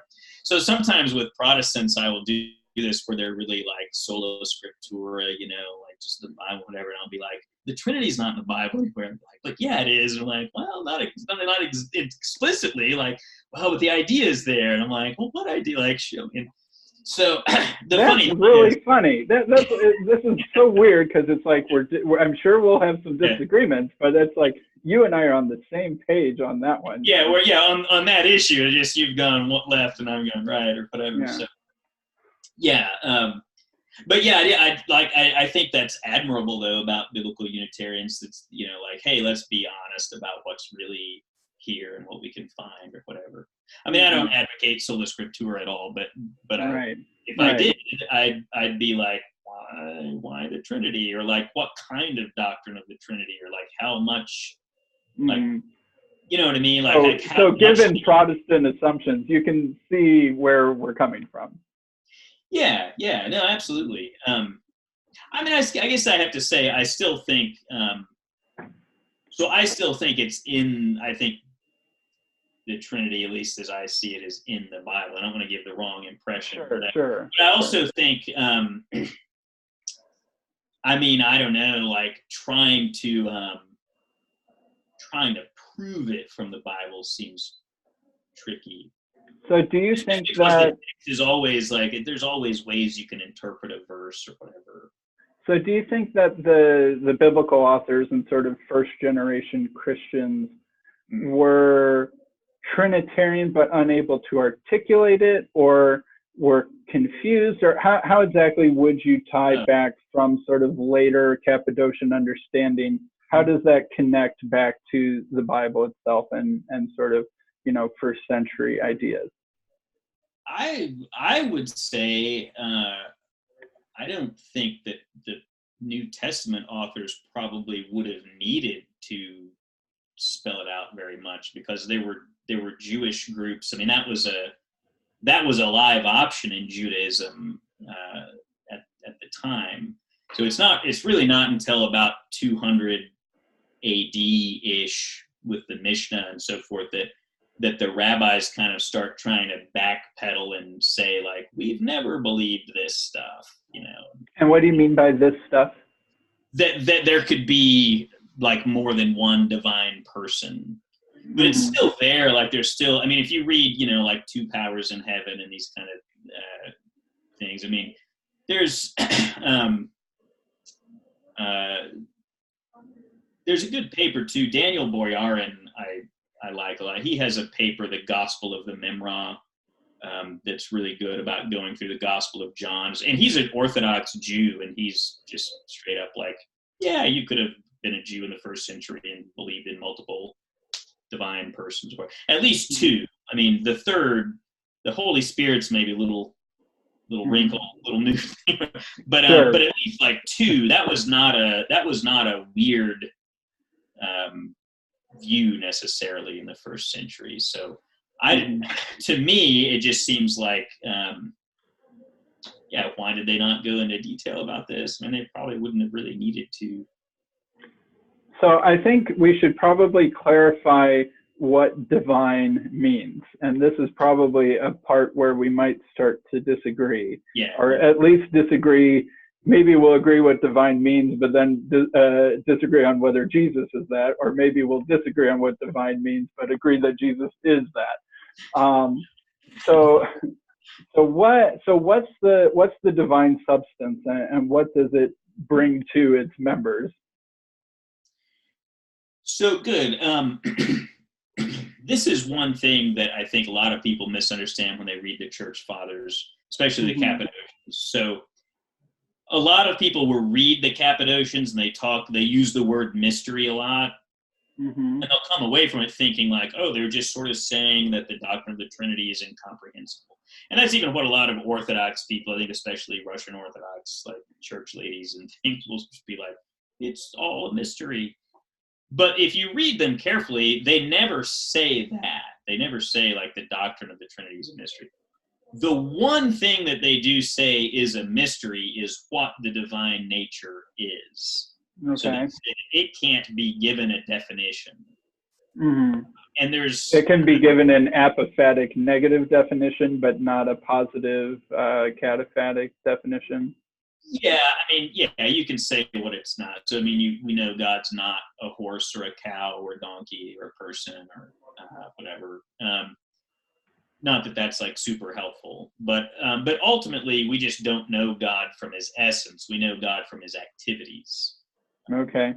So you'll hear this translated as energies because the Greek word is energia. But that's just when you read the Bible, the mighty works of the Lord, right? When people recount like the things the Lord has done, that's the word erga in Greek, just actions, his works. Sure. What about statements like God is love or something like that? Is that a positive statement about the divine essence, or individuated property of the Father, or how does that? So it's certainly not a definition of God's essence. Okay. They'd say it. I mean, I guess St. Augustine thinks that that's a reference to the Holy Spirit, because he thinks the Holy Spirit is the love between you. And that's how. And he Augustine has an interesting view. I mean, I don't know that I agree with Augustine on this, but he thinks that is the Holy Spirit, and he says, it says God is love, and then it says love is from God. So he says that means love is God from God, and that's the Holy Spirit. I'm not sure. Sometimes I think John just did funny things with grammar for poetic purposes. Yeah. I'd be more inclined to just sort of say that's, maybe that's just one of God's energies, one of his activities that, so that, and maybe, if we exhibit love towards each other, then that's some evidence that God is acting within us and energizing us, as the New Testament puts it. So, okay. But anyway, I don't know.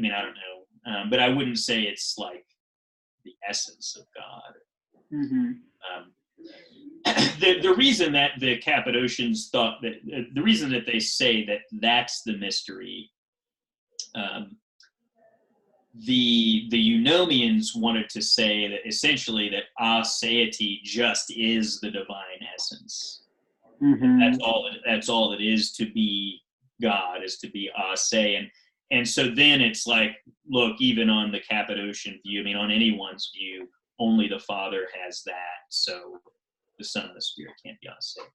What the Cappadocians say is, look, aseity is a relation. A nature is an intrinsic property.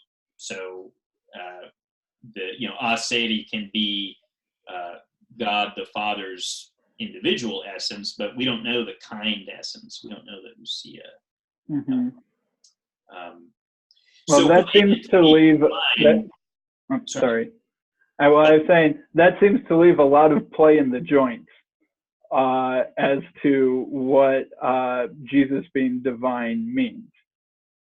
Well, I mean, we can say we know what it is to have the same essence, for two things to have the same essence, right? Mm-hmm. We just think he has the same essence as the Father. So, I mean, the divine nature is just whatever is the nature of the Father. Mm-hmm. Right? So whatever it is that God is, Jesus is that kind of a thing too. Mm-hmm. But then it's almost like that. It seems like there's nothing. If there's nothing positive said, it just seems like we just rack up things. Whatever Jesus does is telling us about divine essence, and we couldn't ever say that Jesus wasn't divine because it's a true by definition sort of thing. Well, so they would say this, that natures are individuated by the activities that are essential to them, right? So fire, like, they give the example, fire is essentially hot. It can't be, fire's not going to freeze something, right? Ice is not going to burn something. So we tell the difference between things by their causal powers. Uh-huh. So one of the arguments that the Cappadocians give is they say, look, you sort of go through the verbs in the Bible and find something that the Father does that the Son doesn't also do, or the Holy Spirit doesn't do, or vice versa. And aside from just like begetting, which is causing this thing like we talked about before, but their thing is like, look, of course, this depends on their interpretation of the Bible, but the Arians that they were talking to would largely have agreed with them. So things like creating, you might say, well, I don't see Jesus creating in the Bible, but if you disagree with that interpretation, but the way they read the Bible, Jesus is active in creation. The Father was, the Father's called the Savior, the Son's called the Savior, the Father's the Redeemer, the Son's the Redeemer, the Father, knows people's hearts, and Jesus goes around knowing what's in people's hearts and healing the sick and raising the dead and blah blah blah. And in fact, the interesting thing that when John the Baptist sends people to Jesus and he's like, so who are you? What are you? Are you the Messiah? What's going on here? Jesus just says, go tell him what you see me do, right? Go tell him the actions. The blind are see, the lame walk, the lepers are cleansed. I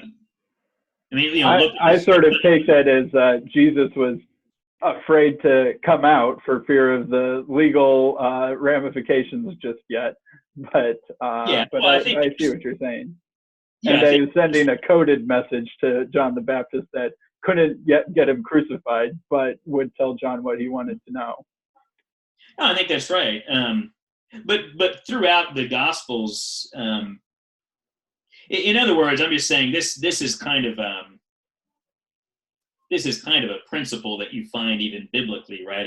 Throughout the Gospels, Jesus says things like, well, if you don't believe me, believe because of the work's sake, right? The sake of the erga, the energies. And in the Old Testament too, you get questions like, how do we know, whether a prophet is really a true prophet or not? It's like, look at what they say. Like, does it come true?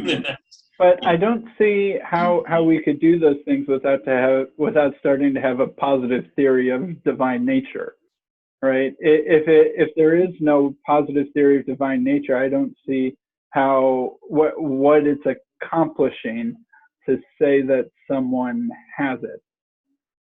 Or it almost just seems like it would just be a faith thing. But then what even is it are we saying? I mean, I guess I'm not following that. Well, so it's sort of like we have knowledge. Well, let me put it this way. It does seem like kinds of things are individuated by their causal powers. okay. You know, like suppose I came to you with like a piece of metal, and I was like, "Hey, I just discovered a new metal." Mm-hmm. You're like, "Oh, what is it?" I'm like, "Oh, it's this new crazy metal." You're like, "That looks like copper." I go, "No, it's schmopper." Mm-hmm. What's the difference? I'm like, "Well, there's no difference. They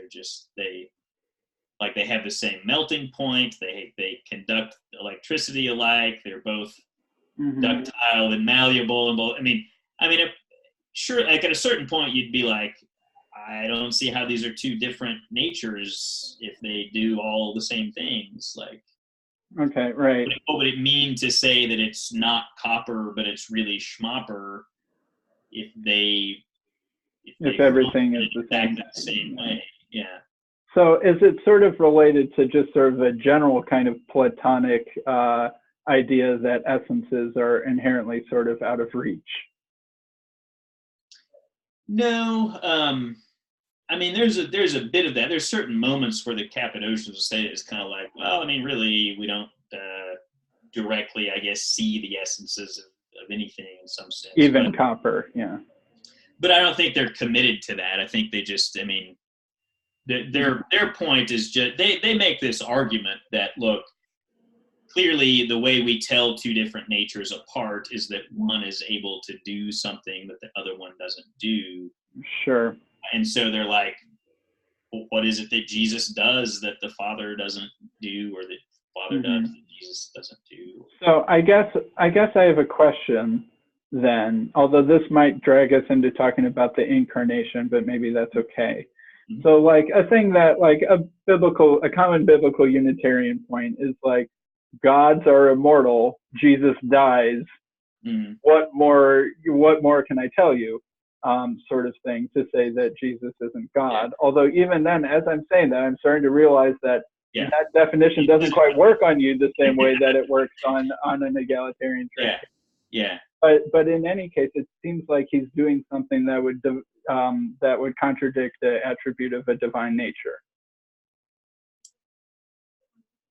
Yeah, I guess I don't really see that. So yeah, I mean, we'll go through that. I mean, on one disambiguation, like God can't die means the Father can't die, and so it just sort of proves that Jesus is not the Father. And I'd say, sure, like in that sense, Jesus is not.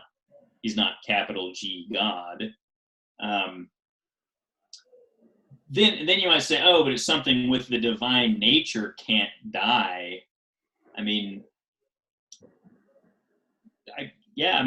I guess like something with just like I wouldn't expect the Father or the Holy Spirit either to die because they don't have a body, they don't have anything else. So that does take us into the incarnation, because it's like, well, clearly when we say Jesus died, it's just sort of however it is that human beings die, like when the soul leaves the body or whatever that, however that even works. I mean, which not only do I not know enough about the incarnation, I don't know enough about human beings to know how different. Sure.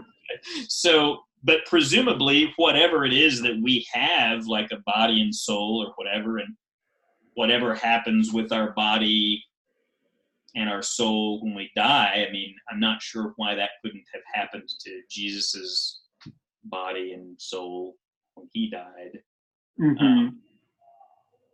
I mean, it does raise. I'm not saying it's not a problem. It raises kind of general questions about how the incarnation works, but. Right, but in order for it even to be a problem, we have to say something positive about the divine essence, which is that it's immortal. Right. Yeah. Okay.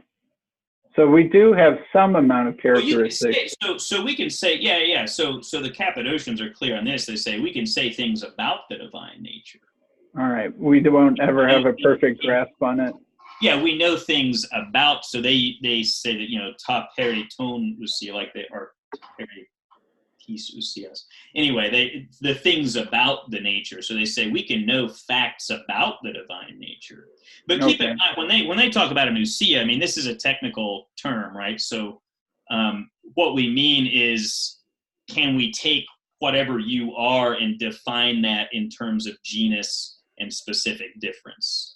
Right? So that's kind of the way they're thinking about an essence.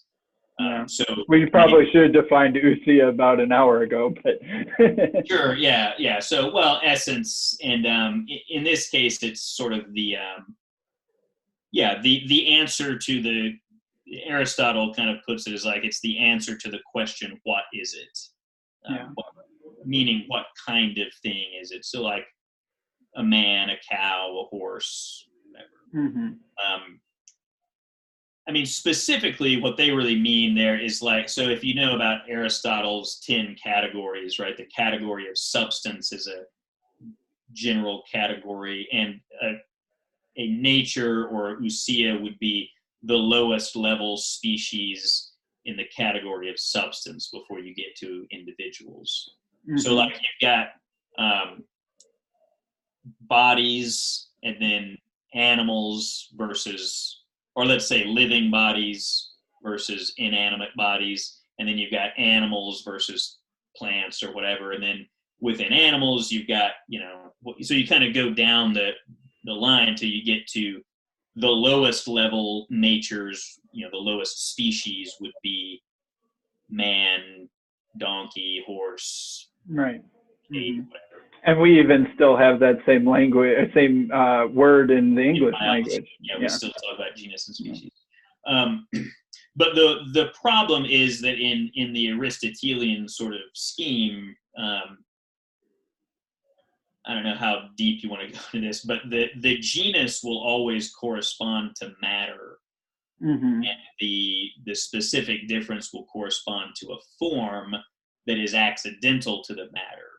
So anything that can be defined in terms of genus and species will be a contingent being and not a necessary being.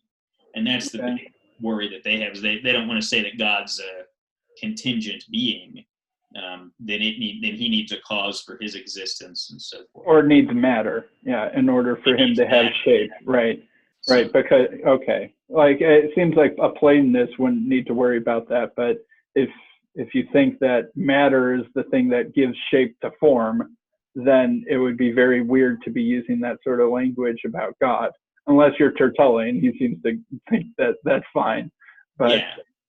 So they just think that God can't be given what we would call a hylomorphic analysis, an analysis in terms of matter and form. Right. Okay. That would make him a contingent being. So whatever his nature is, it has to be something simple. It can't be something that's got this structure to it where the parts only contingently come together. It has to just be this thing that's kind of all or nothing.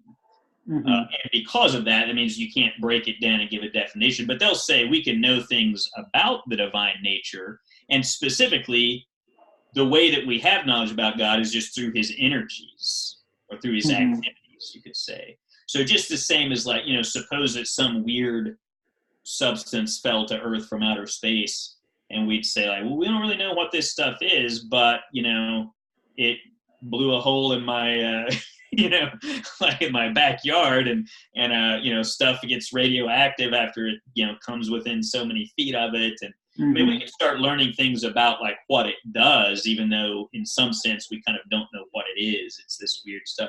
But then if you found another little chunk of something that you start testing it out and it's doing all the same things, right? You'd say, well, I guess it's the same kind of stuff. Like, whatever this stuff is, that we don't really know what it is, but these look like both two chunks of the same stuff because they do all the same things. So okay, sure. I guess, do you have any questions for me as a biblical Unitarian? Yeah. I was wondering if you would ask that question. I have like a million questions. Go for it. Whatever is burning on your head. I mean, the biggest thing that I guess I want, and I mean, this isn't like a challenge or something. It's just like, maybe I'm uneducated, but anyway, I would like to know more about how soteriology works for. Sure. So like, is it like so what I worry about are things like, so like if Jesus is a human and he has free will and he doesn't have the divine nature and so forth, it's like, is there a possible world where Jesus sinned instead? And then even though he was born of a virgin, it's like, oops, I just blew that virgin birth on another sinner. And I don't know, what am I going to do? Sure. And sort of, yeah, like how, in what way does, so from my perspective, it's like, well, okay, Jesus has this divine nature and that kind of helps him out for not sinning. And then there's a kind of metaphysical weird thing that happens when you unite two natures in one hypostasis. And so, but salvation for you has got to work in some different way. And I don't know if it's sure. more satisfaction theory or how it works. Yeah. So I'll just talk a little bit about my personal background and then answer the question more directly. So as I think you know, I grew up in a Biblical Unitarian church, but had a lot of exposure, kind of had like my other foot in just, mainstream Trinitarian evangelicalism. Mm-hmm. And the funny thing is that I didn't notice like any soteriological difference.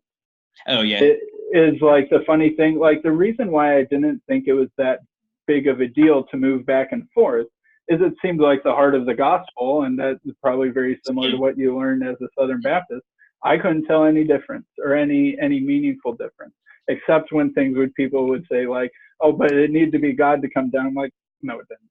And so that's something, I get this question a lot. And as soon as like the average Trinitarian hears what I believe, they're like, but what about soteriology? So I there's some connection going on there that seems to bother people when they learn about me. But I guess my soteriology would be Jesus was uniquely born without sin nature, right? He wasn't born fallen by virtue of his virgin birth, right? That's something that makes him unique from every human since Adam, is that he wasn't sort of, I know that Eastern Orthodox don't particularly like that sort of Augustinian original sin thing, yeah. but we're Western in that sense. So Jesus was born without original sin by virtue of his virgin birth. And so is that a pretty common view among Biblical Unitarians? Or? So I should say that there's diversity within Biblical Unitarians, and I can really only speak for myself. But I think so far I would have near unanimous agreement. And that Jesus lived a perfect life, and that he was perfectly obedient to the law and God's will for him in a way that no fallen human ever could be, and in a way that Adam could have been but wasn't, right? And so as for the relationship between Jesus's free will and God's providence, I will punt on the larger question of how free will relates to God's providence at all. But in whatever way you understand the relation between God's providence and human free will, that was the same relation to Jesus's free will, but that Jesus did not sin. And like when you read like in Revelation 5 or read about the various things that describe why Jesus was exalted, it's sort of like, you did it, right? It's sort of like, congratulations, Jesus, you accomplished the task. Yeah. And that there's this sense in which he maybe could have not, but he did, but God also probably foreknew that he would. So I'm not going to get too into, the free will thing, but however you imagine that working, same way for Jesus. And so why was Jesus's sacrifice efficacious? And I think the book of Hebrews really explains this, that he needed to be one of us. You need to, in order for, I would subscribe to a substitutionary view of atonement. I wouldn't limit it to just that. I think there's a lot going on the cross, right? I don't think that any one view maybe has the full of it, but I think part of it at least is substitutionary atonement. And so that Jesus is he really is substitutable because he's one of us. He is the lamb without blemish or spot that gets slain. And lambs are created creatures, right? And we sort of talked about this way early in the conversation, that it's blood that sort of allows things to move from unclean back up to clean. So it's Jesus's blood that is pure and unsin tainted that does that. So that, I don't know if that answers all your questions or not, but in reality, I mean, we talked about soteriology the same way Southern Baptists probably do. Yeah. Jesus died for our sins, and when we believe in him, our sins are forgiven, and God takes our sins and sees Jesus in place, and Jesus is perfect, and Jesus got punished for our sins and we don't, sort of thing. So I do think, I mean, it sounds like there's one difference, which I think a lot of Western Christians who have a substitutionary atonement kind of thing, they have this Anselmian sort of view, like only an infinitely whatever being, could possibly have atoned for right. whatever. I hear that. There's a certain logic to that I kind of see where you're coming from. But I would say the Bible never explicitly gives that as a reason. Yeah. And that it seems to be that Jesus's perfection is sort of the source of the infinite, efficaciousness of the sacrifice, not like his infinite nature. It's almost like a divide by zero problem or something like that in math. Yeah. No, I get that. I don't think, I don't buy the whole substitutionary sort of thing. Sure. Yeah. So I don't, but I think you're right that the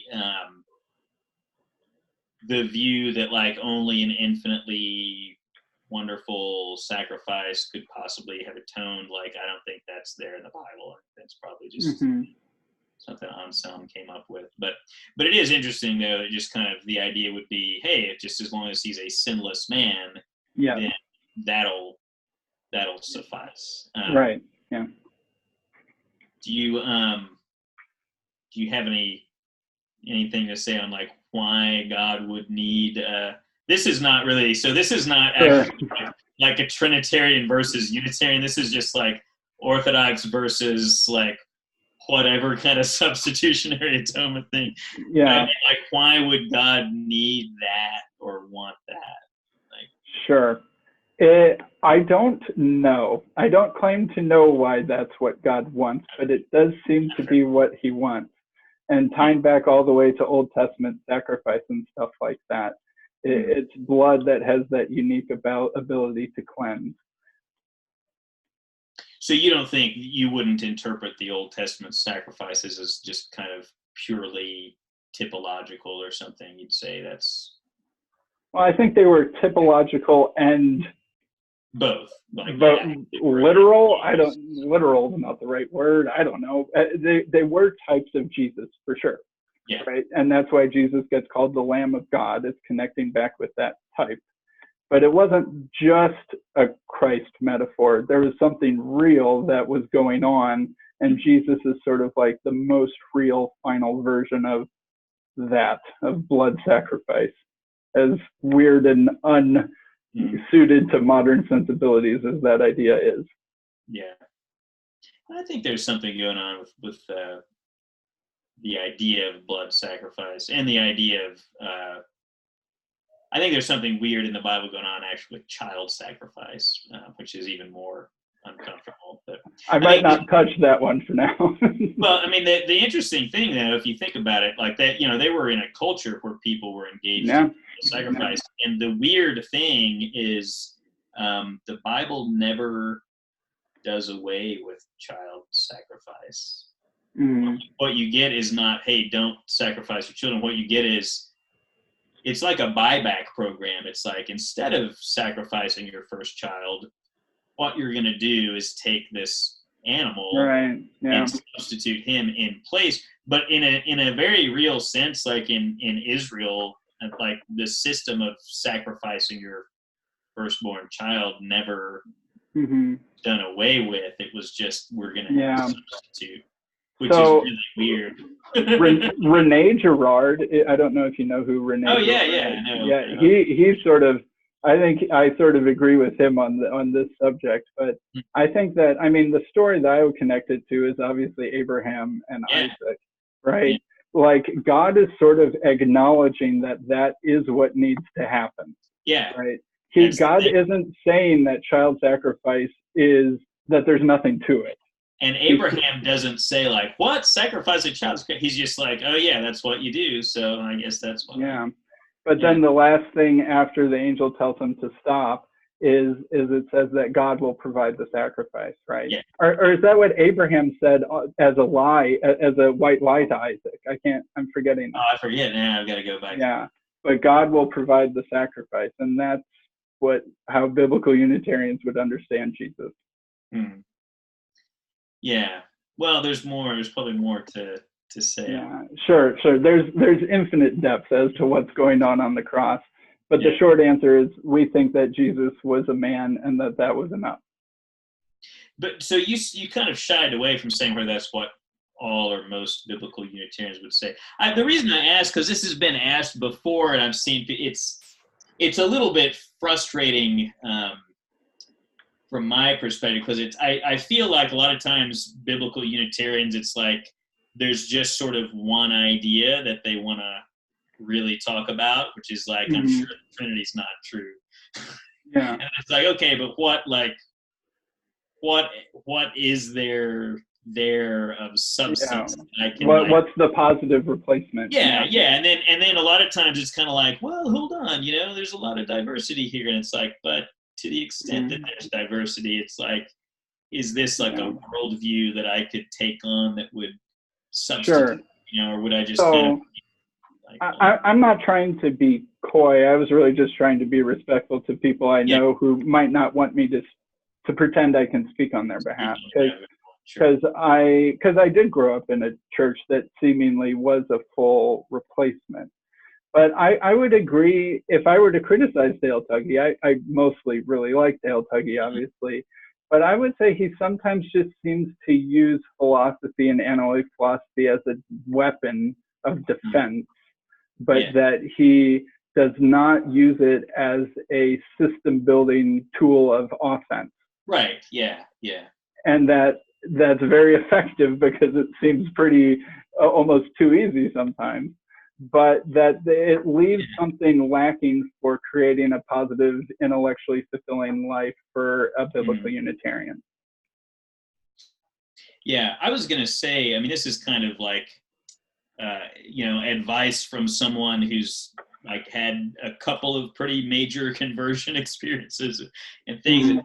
The more I've thought about it, I really don't believe that anybody like converts from one religion or denomination or whatever to another, or has any like really big, kind of change in their identity, just based on like absolute logical refutation. Yeah. I completely agree with that. Like it's not a good thing. Like maybe we should, like maybe as human beings, we should be more like, oh, this isn't working. So yeah.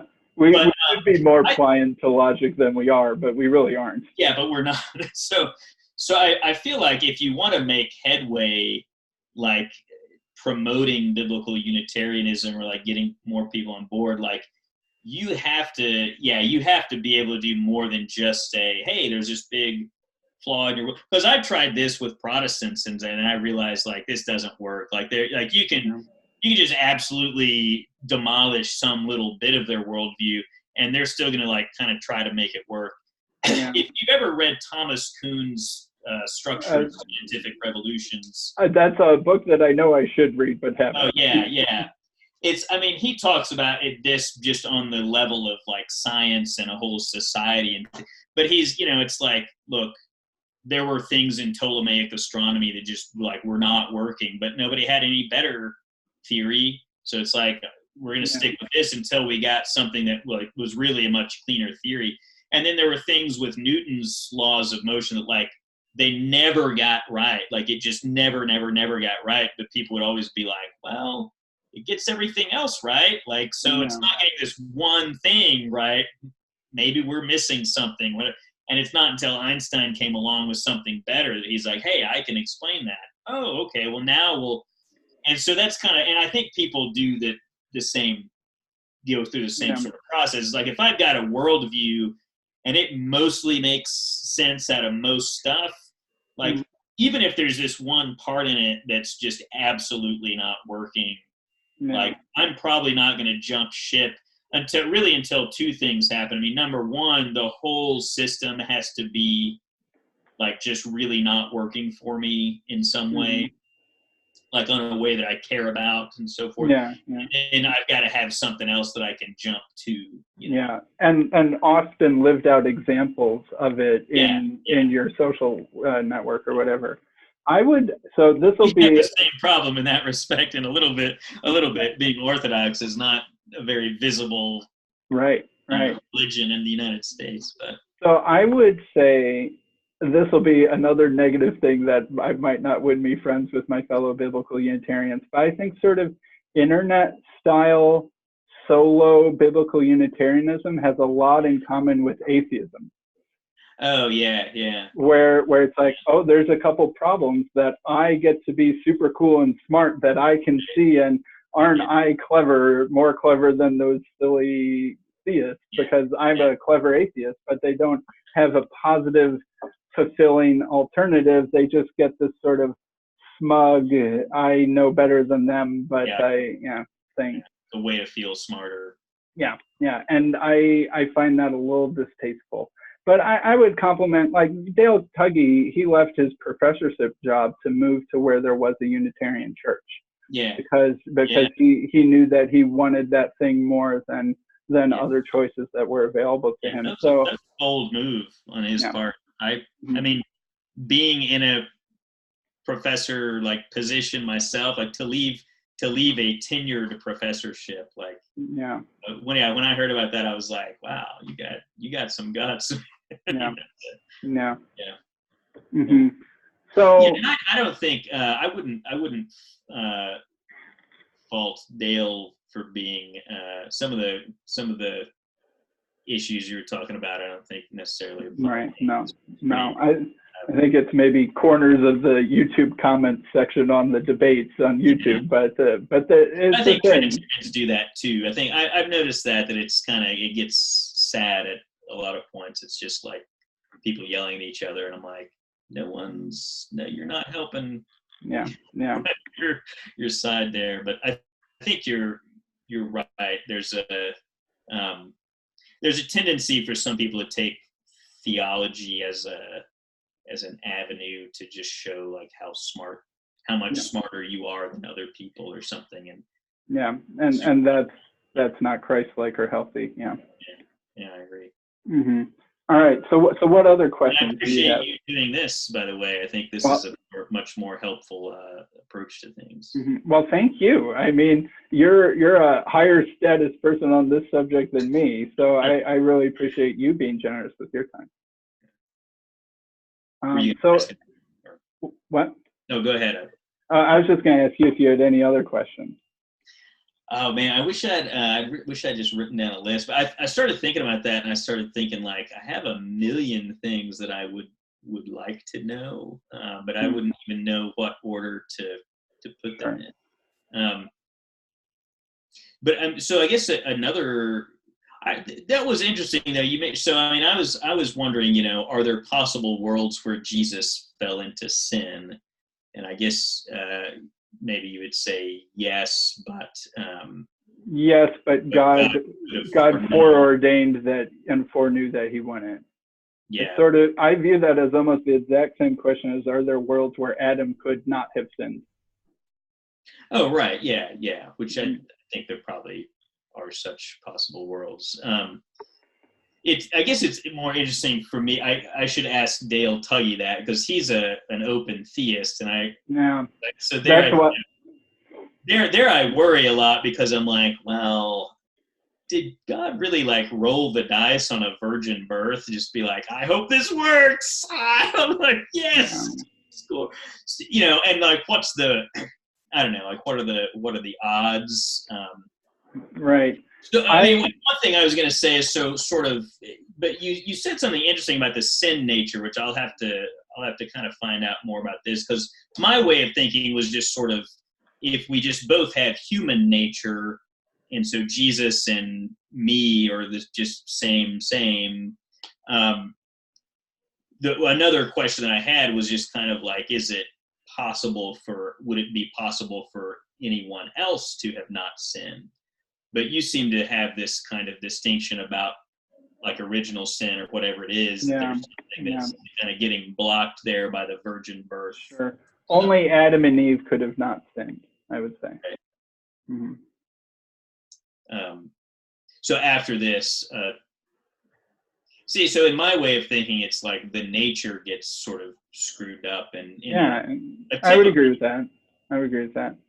But so a typical Orthodox way of thinking about it is sort of, so sin, because of sin, people can die, and because people can die, they sin, because we have a natural, natural for any living being to avoid death, and so we're always kind of so I mean, an Orthodox, one way that a lot of Orthodox think about it is kind of like, why do people try to amass wealth instead of like sharing with everyone? Like, because you're worried about dying, you want to save up, and so, or why do people? There's all kinds of things that we do out of, if not just out of lust and greed and passion and thing, like at least out of the fear of death, we would end up doing something. So at the very least, that's going to kind of force us to sin, and that's kind of a vicious cycle. So it's only like an immortal, or it's someone who knew he would die but was not afraid, right? That's another way of reversing that. And that's one thing that I would say about Jesus. He knew full well he was going to die. He knew what train he was on, but he like that, like that's like what the temptation from Satan is. Like, I would also say that seems to be another thing that a truly divine person couldn't do, is be truly tempted. Whereas we would say, yes, Jesus was tempted in every way that we are, like for real. But Satan's temptation seemingly was, you can become the ruler of everything like you want to be, but without having to go through that crucifixion business. And Jesus resists him. And I think he knew what was the crown that was awaiting him, so to speak. But he chose to submit to God's will, which led through the awful crucifixion. It was because he knew he was going to die, but was not afraid. And so that sort of reverses that fear of death and undoes it. But so, I mean, Jesus didn't even sin as like an infant, right? No. Like as a child. So. Yeah, well, sometimes I wonder if I could have gotten one of those babies. I have a 15-month-old daughter right now. That's kind of nice. Yeah. But yeah, I mean, so somehow that's tied into the virgin birth. Yes. Yeah. Yeah, and this kind of break in the biological causal chain or something. I don't know if it's too biological or something. The Bible doesn't say that, so I'll leave that as a question mark. Yeah, that's something I'd have to. I guess I'd like to. Yeah, see this. So this is an area where, like some constructive theology would be good. Because to me, I start thinking. I mean, there's a lot of questions. I don't want to get too like confrontational or whatever, but there's a lot of questions I start having about like.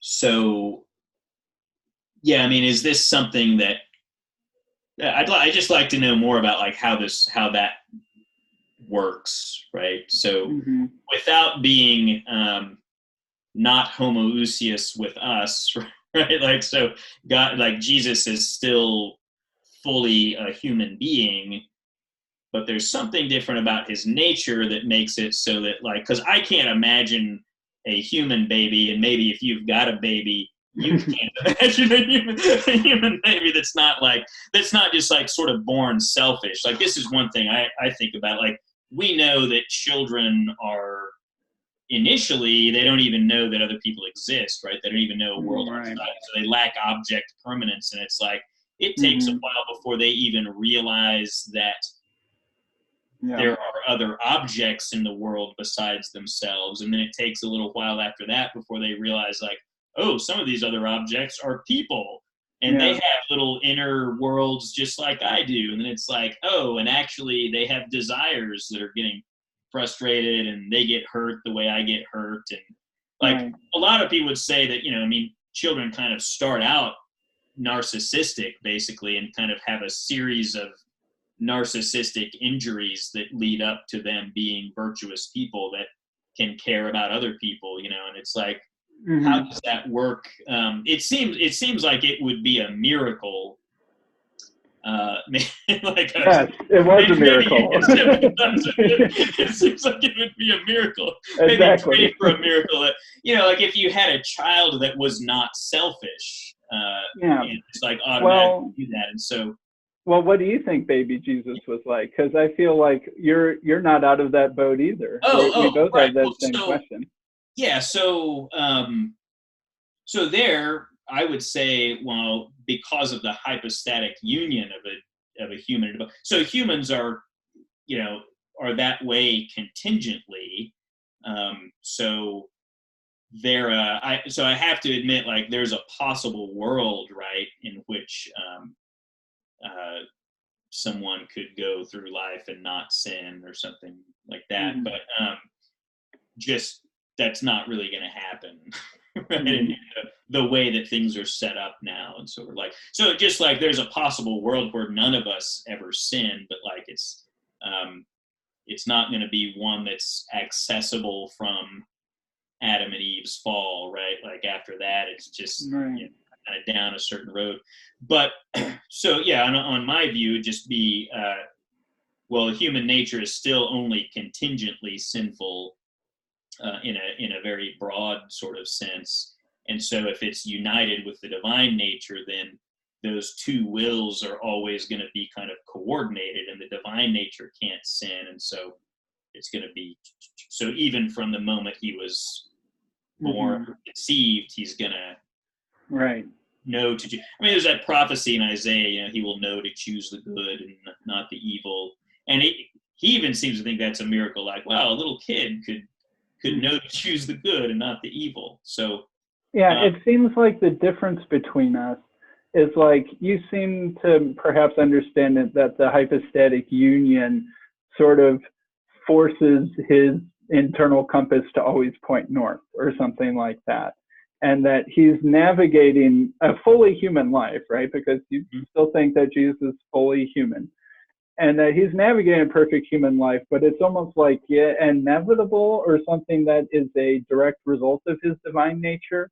Whereas I feel like there's perhaps a little bit more at stake, I guess, but it's still possible. We can both imagine that it is possible for a human nature to navigate a perfectly sinless and obedient life. Yeah. Maybe I'd have to think. This is just something that I started kind of thinking about, but I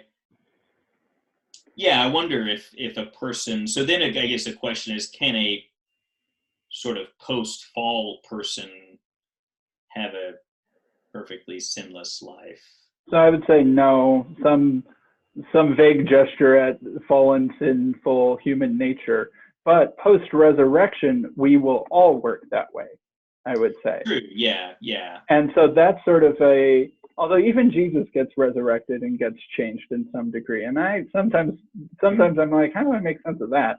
But although I think it's a bigger problem for Trinitarians, what happens to Jesus after he's resurrected.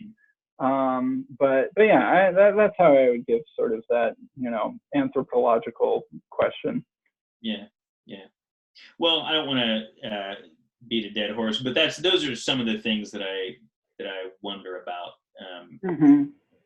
And I think that probably the most important thing to to articulate would be some kind of soteriology. Mm-hmm. Ultimately that's kind of that's where the rubber meets the road. Like that's the practical sort of. Right. And I mean, I feel like, I grew up in a church that had a perfectly well-formed, maybe not perfectly, but certainly didn't seem to be lacking in soteriology, right? Yeah. So, yes, I felt that way and then I became Orthodox, and I was like, yeah, I don't really buy it. Yeah, fair enough. But yeah, I don't know. Anyway, yeah, I don't know. I don't have any other questions sort of queued up, I guess, at the moment. But that's fine.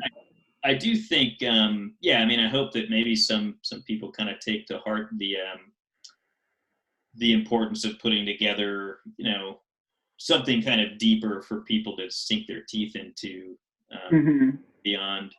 And maybe that's up there, like on the internet somewhere or something. I just haven't really found a good. Yeah, a criticism that I would give is that of Biblical Unitarianism is that it doesn't seem to be as fully fleshed out as Trinitarianism. We've had slightly less time and fewer resources and fewer people to do so, right? But I can feel it from the inside that it's a little bit lacking. That doesn't mean that it's wrong, but it's like I can see things from the Trinitarian perspective and see how there's a little bit more intellectual richness there, and that I wish that there was more intellectual richness in my tradition too. Again, you can be right from simple foundations, but that doesn't mean you need to stop there. I think that there's a decent number of Biblical Unitarians who are very distrustful of philosophy, that they think that philosophy was sort of part of the problem, right? You guys got in bed with those Platonists, you silly, people. Yeah. And if you had just stuck with the original Jewish understanding of things, you wouldn't have gotten all mixed up with this Neoplatonic nonsense. There's some of that posture. And there's part of me that half agrees with it, but that doesn't mean that all philosophy is bad. It just means that, we need to be careful. And I think that you see that a little bit in Dale Tuggy, is that he has almost an apophatic use of theology, to only use it to disarm bad opinions, but not to build up correct ones. Yeah. That's interesting. I wish I had talked a little more about, you mentioned the thing about sort of being a combination with Greek philosophy or whatever, and I think that's part of what. So part of my sort of journey that I didn't talk about was getting a degree in music, and one of the things that we learned about in there was information theory, and that's, I don't know. I feel like we're probably dragging on a little long, but I wish I had a time to talk about information theory versus Hegel, because I think a lot of that idea really came, ironically, the idea that Christianity merged with philosophy and paganism is actually, I think, is itself a merger of Christian thought with Hegelian philosophy, because Hegel needs everything to work out like that everything is a combination of two opposite things. Right. It's interesting. I kind of realized this after I started studying philosophy, that it's not until after Hegel that you start seeing things interpreted in that way. There's a lot of cases, like the same thing happens in biblical studies, like with the JEPD theory. Like everybody's always known that there were these discrepancies in the Old Testament, like multiple retellings of the same story and so forth. But like only after Hegel did that start getting interpreted as multiple documents that got combined into one. And nowadays people are starting to sort of question that, like maybe there weren't multiple documents that got combined into one. Maybe there's other ways. For that. Same thing with Christianity. It got to be that like, Peter and Paul, everyone always knew Peter and Paul's theology was a little bit different. That's actually the reason there's a feast day of Saints Peter and Paul, is because people were in the church like, I have this Pauline theology, I have this Petrine theology, which one's better? And then someone came up with this, like, they had a vision or a dream where they saw Peter and Paul like hanging out in heaven, hugging each other, and like we're buddies, and it's like a feast day for the two to recognize that they're basically on the same page. So it's like people have always recognized that there were differences, and it's only after Hegel that you get this idea that, well, there was a Pauline community and a Matthean community and a Petrine, and then, you know, you got this proto-Orthodoxy, and then same thing with the Trinity. But with Hegel, the interesting thing was, of course, Hegel liked the Trinity. His whole philosophy is Trinitarian. So in his view, it's always what you end up with is better than what you started with. And so he wanted it to be, well, you started with a Judaism that wasn't quite adequate and a polytheism that was, you know, too far the other way, and then it got combined, and the Trinity is great. But of course, most people don't think that whatever you end up with is better. They think that's bad. So, but no one prior to that really thought that that was how things happened, and I don't think that's how things happen at all. Although even some like Tertullian was a little bit like, oh, we're getting too Greek. You know, you guys are mixing in too much Plato with this thing. So I think they still had some idea that influences could come in that they didn't like, even way back then, even if it wasn't sort of that more Hegelian way of thinking about it. That's true. I mean, there's certainly bad stuff in Greek philosophy and in pagan religion. Right. And you talked a little bit about how Eastern Orthodoxy got a little bit romanticized after the fall of Constantinople in sort of a similar kind of way. Romanticized? Or Westernized. Oh, Westernized. Oh, yeah. Oh, literally Romanized. Yeah. The theology, I think, got Westernized in some ways. Yeah, I think that's right. Yeah, that's certainly true. But I won't go into a diatribe about all that. But at some point, we'll have to talk about have to do round 2 or something to talk about. Yeah, sure. Yeah, and I should probably wrap up too. But yeah, it's been a pleasure talking with you. And if we talk again, you don't need to be quite as easy on me. The worst thing that you could do is change my mind. Well, it's your venue. I don't want to be too harsh on you or anything, but no, I really appreciate it. I think you're doing a good thing. I think it would be nice to have conversations like this. I'm a little bit reluctant to do like a debate format kind of thing. I think those are often not very productive because I agree. You have an incentive to like want to I've seen some of the debates you want to win. I've seen some of the debates that Dale is in. I think honestly most of the time I typically come away thinking Dale won really but it might not always appear that way because you have these kind of rhetorical strategies to make it look better or make your opponent look worse or whatever. So I think that it's a good idea that you've got, and I think it'd be nice if people did just kind of chat about their views. No one has to get burnt at the stake or made a fool of in front of millions of people on YouTube or something. It seems like a luxury of the modern world is that the stakes are a little bit lower and no one's burning on them. So so that one person was ever burned at the stake in Byzantium. Really? Who was that? It was I think it was a Bogomil. It's an interesting history of that it actually came from pre-Christian Roman laws about what were they? The Zoroastrians, because the Zoroastrians were basically culturally Persians and the Romans. Yeah. And so if you burnt a Zoroastrian, fire is holy and dirt is holy. It was shoving their holy thing in their face. Yeah, they never actually exercised. They kind of had laws in place where they could sort of scooch certain kinds of heretics into the Zoroastrian law that was there from pre-Christian times, but they never used it until kind of toward the end. And then apparently in the West they were like, hey, this is a great idea. Did you hear what these guys did in Constantinople? Yeah, they just burned the guy. It's brilliant. Why don't we do that? Oh, we should, but I don't know how much they burned heretics at the stake in the medieval West. Yeah. Although Unitarians will always point out Michael Servetus, but that was the Calvinist who I was burned gonna say, yeah, that was the Protestants. Yeah, that's a weird irony of the Protestant Reformation. It's like, yeah. Is, But yeah, I feel like, in debates you try and win, but in conversations, if you lose, it just means you learned more than the other person. So yeah, well, I don't think you have to look at it in terms of winning or losing so much as just learning. Yeah.